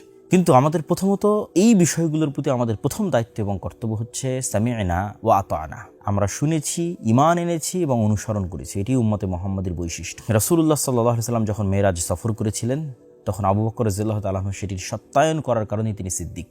আমাদের নবী মুহাম্মদ সাল্লাল্লাহু আলাইহি ওয়াসাল্লামের পক্ষ থেকে যা যেভাবে বর্ণিত হয়েছে, আমরা সেটার প্রতি ঈমান রাখি এবং সেটিকে তার জাহিরি অর্থ, প্রকাশ্য অর্থের উপরই সংঘটিত হবে মর্মে দৃঢ় বিশ্বাস রাখি। সেক্ষেত্রে আমাদের জন্য আসলে কোনো দলিল এবং কোনো ডকুমেন্টের প্রয়োজন নাই। আমাদের জন্য আসলে আল্লাহর একটি কথাই যথেষ্ট, যে ওয়া হুয়া আলা কুল্লি শাইইন কাদির, তিনি সকল কিছুর উপর ক্ষমতাবান। কিন্তু তারপরও যেহেতু আমরা মানুষ এবং বিভিন্ন ফিতনা এবং বিভিন্ন প্রশ্ন আমাদের অন্তরে তৈরি হয়, সেহেতু এই বিষয়েও কিছু উত্তর যদি আমাদের জানা থাকে আমাদের জন্য সহজ হবে। আমাদের জন্য প্রথম উত্তর হচ্ছে যে অতীত, পৃথিবীর অতীতে এই ধরনের ভয়ঙ্কর এবং ভয়াবহ ঘটনার চেয়ে হাজারো ভয়ঙ্কর এবং ভয়াবহ ঘটনা ঘটেছে। যে ভয়ঙ্কর এবং ভয়াবহ ঘটনাগুলো, ওই ঘটনার প্রতি যদি আমার ঈমান আনা সহজ হয়, তাহলে এই ঘটনার প্রতি ঈমান আনা আমার জন্য অনেক ইজি। যেমন যখন মারিয়াম আলাইহিস সালাতু ওয়াস সালাম বিনা পিতায় ঈসা আলাইহিস সালামকে জন্ম দিলেন, তখন ওইটার প্রতি ঈমান আনার জন্য আল্লাহ বলছেন কোরআনে যে আমি আদমকে তো পিতামাতা ছাড়াই সৃষ্টি করেছি। তা আদমকে যদি পিতামাতা ছাড়াই সৃষ্টি করতে পারি, তাহলে পিতা ছাড়া ঈসাকে কেন সৃষ্টি করতে পারবো না? আগেরটা তো বেশি ভয়ঙ্কর। তাহলে ঠিক তেমনই ঈসা আলাইহিস সালাতু ওয়াস সালাম আসমান থেকে নেমে আসবেন, এটা যদি আমাদের কাছে মানতে অবিশ্বাস্য হয়, তো আদম আলাইহিস সালাতু ওয়াস সালামও তো তার হাজার হাজার লক্ষ বছর আগে তিনিও তো আসমান থেকে, জান্নাত থেকে দুনিয়াতে নেমে এসেছেন। সেটা তো আমরা সবাই বিশ্বাস করছি, তাওরাত, বাইবেল, কোরআন সব জায়গায় লেখা আছে। তাহলে আদম আলাইহিস সালাতু ওয়াস সালাম যদি জান্নাত এবং আসমান থেকে পৃথিবীতে নেমে আসতে পারে, ঈসা আলাইহিস সালাম কেন পারবেন না? ঠিক তেমনি আমরা যদি চিন্তা করি যে সূরা কাহাফের যে ঘটনাগুলো, যে জুলকারনাইন সফর করছে, ইয়াজুজ এবং মাজুজকে দেওয়াল দিয়ে ঢেকে দিচ্ছে, তাহলে ইয়াজুজ এবং মাজুজের অস্তিত্ব এবং ইয়াজুজ এবং মাজুজের সাথে সাক্ষাৎ অতীতে সংঘটিত হয়েছে। তাহলে এটার প্রতি আমাদের ঈমান কি পরিমাণ মজবুত হওয়া উচিত যে এটা নিশ্চিত আছে, এটা অতীতে জুলকারনাইন ইয়াজুজ মাজুজের সাথে দেখা করে এসেছে, তাহলে ইন ফিউচার অবশ্যই ঘটবে। ঠিক তেমনি খিজির আলাইহিস সালাতু ওয়াস সালামের সাথে মুসা আলাইহিস সালামের সাক্ষাৎ, যেটাও সূরা কাহাফে আছে। দেখেন এটা কি ব্যতিক্রম ঘটনা। কোথায় এখন খিজির আলাইহিস সালাতু ওয়াস সালাম? তিনি কোথায় থেকে আসলেন? তিনি কোথায় হারিয়ে গেলেন, তাই না? তো তার ঘটনা যদি সত্য হতে পারে, তিনি যদি আড়ালে থাকতে পারেন এবং তাকে খোঁজার জন্য যদি একটা নির্দিষ্ট পদ্ধতিতে মুসা আলাইহিস সালাতু ওয়াস সালামকে যেতে হয়, আল্লাহ সুবহানাহু ওয়া তাআলা যদি খিজির আলাইহিস সালামকে আড়ালে রাখতে পারেন, দাজ্জালকে কেন আড়ালে রাখতে পারবেন না? তাহলে যে ঘটনাগুলো কোরআনে অতীতে বর্ণিত হয়েছে এবং আমরা বিশ্বাস রাখতেছি, সেটার উপর যদি আমি বিশ্বাস রাখতে পারি ভবিষ্যতে ঘটবে এরকম ঘটনার উপর, কেন আমি বিশ্বাস রাখতে পারবো না? দাজ্জাল আসলে একদিন হবে 1 বছরের সমান। মানুষ বলে এটা কী ধরনের কাল্পনিক অলৌকিক কথা, কেমনি সম্ভব? অথচ কাছাকাছি এই ধরনের ঘটনা কোরআনে অতীতে সংঘটিত হওয়ার কথা বলা হচ্ছে। যেমন আসহাবে কাহফের ঘটনা, যে তারা 309 বা 310 বছর ঘুমিয়ে আছে, অথচ মানুষ তাদেরকে মনে করতে যে তারা জাগ্রত, এবং তারা ঘুম থেকে উঠে বলছে কই, আমরা তো মাত্র অল্প কিছুক্ষণ ঘুমিয়েছিলাম। আবার যে নবী আল্লাহ সুবহানাহু ওয়া তাআলার কাছে মৃতকে জীবিত করার মুজিজা দেখতে চাইলেন, তাকে আল্লাহ সুবহানাহু ওয়া তাআলা সেখানে মৃত করে দিলেন, তার ঘোড়া, তার খাদ্যদ্রব্য সব মৃত হয়ে গেল। তিনি উঠে তিনি মনে করছেন তিনি অল্প সময় ছিলেন, তার ঘোড়া লাশ হয়ে সম্পূর্ণ কঙ্কাল হয়ে গেছে, তথা ঘোড়ার উপর দিয়ে 100 বছর অতিক্রম হয়ে গেছে, তার খাবার নষ্ট হয়নি। তাহলে তার খাবারের উপর দিয়ে কী সময় অতিক্রম হলো? এই যে সময়ের আপেক্ষিকতা, সময়ের যে গতি, এটার আপেক্ষিকতার কথা কোরআনে আগেই অসংখ্য অতীতের অসংখ্য ঘটনায় তুলে ধরা হয়েছে। তাহলে আমাদের ঈমান রাখতে হবে যে এই জিনিসগুলো একদিন ঘটবেই। তারপরও 3টা পয়েন্ট আমি বলতে চাই। প্রথমত, যে দাজ্জাল, ইয়াজুজ মাজুজ এই পৃথিবীতেই যদি থাকে তবুও সম্ভব, 2 ভাবে সম্ভব। 1, আপনি কখনোই নিশ্চিতভাবে দাবি করতে পারবেন না যে এই পৃথিবীর প্রত্যেক ইঞ্চি জায়গা, সমুদ্রের প্রতিটি পয়েন্ট, জঙ্গলের প্রতিটি পয়েন্ট আপনার অধীনস্থ এবং আপনার কন্ট্রোলে। এখন অসংখ্য জায়গা আছে যেখানে মানুষ যেতে পারে না, যে দ্বীপে মানুষ যায় না, যে জায়গায় মানুষ সফর করে না, চলাচল করে না, জাহাজ যায় না, এরকম অসংখ্য জায়গা আছে। ওই জায়গাগুলোতে দাজ্জাল বা ইয়াজুজ মাজুজ আছে এটা বলতেছি না, কিন্তু সারা পৃথিবী যে মানুষের কন্ট্রোলে, এটা মিথ্যা কথা।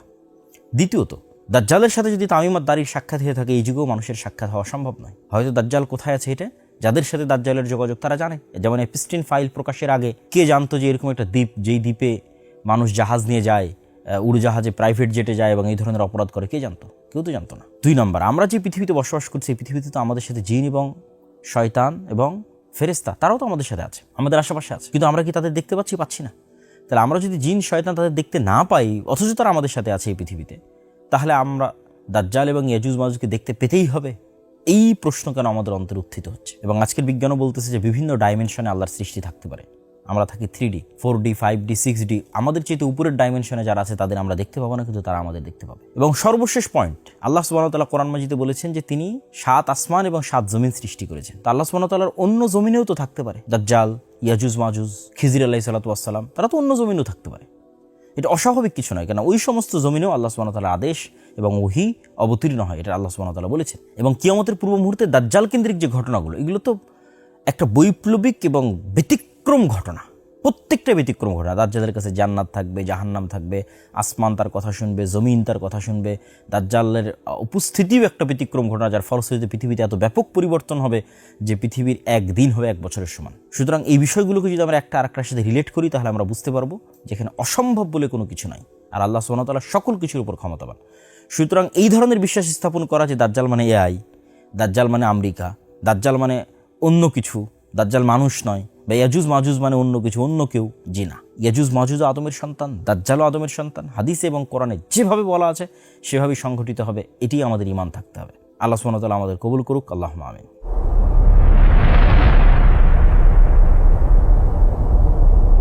এই যে ভবিষ্যৎ কেন্দ্রিক দীর্ঘ আলোচনা আমরা আজকে করলাম, এই দীর্ঘ আলোচনার থেকে আমাদের শিক্ষণীয় কি? এই দীর্ঘ আলোচনার সারমর্ম এবং শিক্ষণীয় যদি এক বাক্যে বলতে চাই, তাহলে আমি বলতে পারি যে আমরা এখন মধ্যপ্রাচ্যের যে যুদ্ধে আছি, এই যুদ্ধ কি মালহামা? এক বাক্যে উত্তর যে না, এটি মালহামা নয়। মালহামা কোথায় হবে? সিরিয়ায় হবে। মালহামা মানে হচ্ছে গোস্ত নিয়ে টানাটানি এবং গোস্ত খাওয়া, গোস্ত ছিঁড়া, তথা সামনাসামনি তরবারি দিয়ে হত্যা হবে, সামনাসামনি তীর দিয়ে হত্যা হবে, বম দিয়ে নয়, মালহামা। এবং ভয়ঙ্কর ভয়াবহ হত্যা হবে, সেটা সিরিয়ার মাটিতে হবে, যা বিস্তারিত আমরা আলোচনা করেছি। তাহলে এখনকার ফিতনাগুলো অনেক কিছুই কিয়ামতের পূর্ব মুহূর্তের ছোট ছোট ফিতনা আছে। যেমন আমরা একটা পড়েছি, আমরা আপনাদের সামনে তুলে ধরেছি যে আরবের প্রত্যেক ঘরে ফিতনা প্রবেশ করবে। সুতরাং এখনকার যে ফিতনাগুলো, এগুলো মালহামার পূর্বের ছোটোখাটো ফিতনা হতে পারে। কতদিন পরে কখন মালহামা হবে সেটা আমরা কেউ জানি না, কিন্তু মালহামা হবে। এবং সম্ভবত মালহামা হওয়ার পূর্বেই মুসলমানেরা জেরুজালেম বিজয় করবে, ইমাম মাহদী প্রকাশ পাবে, এবং ইমাম মাহদীর নেতৃত্বেই শাম বা সিরিয়ার মাটিতে মালহামা হবে। তারপরে তাদের বিজয় অভিযান আরও সামনের দিকে চলতে থাকবে, কুস্তুনতুনিয়া বিজয় করবে, রোম বিজয় করবে। এরকম মুহূর্তে তাদের বিজয় অভিযান থামানোর জন্য শয়তান অদৃশ্য থেকে আওয়াজ দিবে, দাজ্জাল বের হয়েছে। আর এইরকম মুহূর্তেই যখন তারা দামেশকে ফিরে আসবে, এদিকে দাজ্জালও বের হবে, ওদিকে ঈসা আলাইহিস সালামও নামবে। দাজ্জাল বের হওয়ার পর প্রায় 1 বছর মুসলমানেরা ভয়ঙ্কর কষ্ট, দুঃখ, খাবারবিহীন, একটা ভয়ঙ্কর বিভীষিকাময় পরিস্থিতি অতিক্রম করবে। তারপরে ঈসা আলাইহিস সালাতু ওয়াস সালামের মাধ্যমে দাজ্জাল নিহত হবে। তারপরে দাজ্জালের সাথে যে 70,000 ইহুদি থাকবে তারা নিহত হবে। তারপরে ঈসা আলাইহিস সালাতু ওয়াস সালামকে আল্লাহ সুবহানাহু ওয়া তাআলা বলবেন তুর পাহাড়ে আশ্রয় নেওয়ার জন্য। ইয়াজুজ মাজুজ আসবে, ইয়াজুজ মাজুজকে আল্লাহ সুবহানাহু ওয়া তাআলা আযাব এবং গজব দিয়ে ধ্বংস করে দিবেন। তারপরে তিনি পৃথিবীতে তুর পাহাড় থেকে পৃথিবীতে নেমে আসবেন।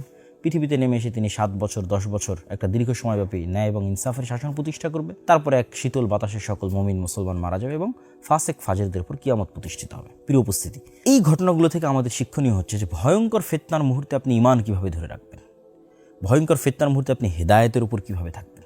আমি স্পষ্টভাবে আপনাদের সামনে তুলে ধরতে চাই যে আসহাবুল উখদুদ তারা কিভাবে আগুনের মধ্যে প্রবেশ করেছিল, যাদের বর্ণনা আল্লাহ সুবহানাহু ওয়া তাআলা সূরা বুরুজে দিয়েছেন, যে তাদের বলা হয়েছিল হয় ঈমান না হয় আগুন।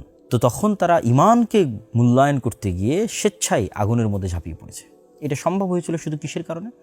পরকালে যে তাদের ইয়াকিন আছে, আল্লাহর প্রতি তাদের যে ইয়াকিন আছে সেটির কারণে। তারা ওই আগুনের মধ্যে জান্নাত মনে করে প্রবেশ করেছে, তারা তার মধ্যে জান্নাত দেখতে পাচ্ছিল তাদের বিশ্বাস অনুযায়ী। আর যদি তারা ঘরে ফেরত যেত তাহলে সেটা ছিল জাহান্নাম। এই একই ঘটনা দাজ্জালের সাথে ঘটবে। দাজ্জালের আগুন ওটাই জান্নাত, আর দাজ্জালের সুন্দর জান্নাত ওটাই জাহান্নাম।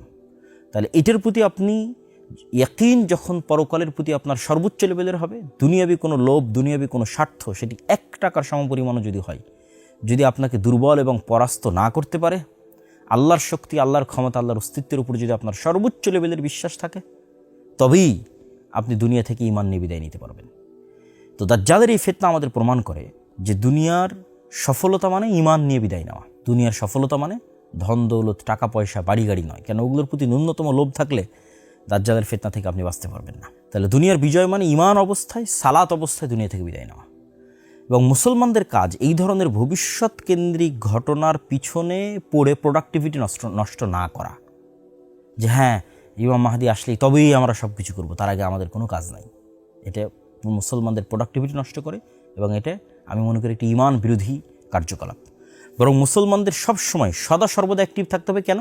ইমাম মাহদি এবং ঈসা আলাইহিস সালাম আসলে নতুন কোনো দিন আসবে না, নতুন কোনো কোরআন আসবে না। ওই কোরআনই যে কোরআন আমাদের কাছে আছে, ওই হাদিসই যে হাদিস আমাদের কাছে আছে। তাহলে পৃথিবীর সবচেয়ে বড় ঘটনা আগেই ঘটে গেছে, সেটা মুহাম্মদ সাল্লাল্লাহু আলাইহি ওয়াসাল্লাম, সেটা কোরআনের অবতীর্ণ হওয়া। ওইটা আমাদের আমল করতে হবে। এবং যদি সূর্য আমরা পশ্চিম দিকে উঠতে দেখি, তবুও আমাদের হাতে যদি একটি গাছ থাকে সেটি রোপণ করার চেষ্টা করতে হবে। তথা আমাদের ঈমান এবং আমলের যে চেষ্টা, এই চেষ্টা আমাদের অব্যাহত থাকবে।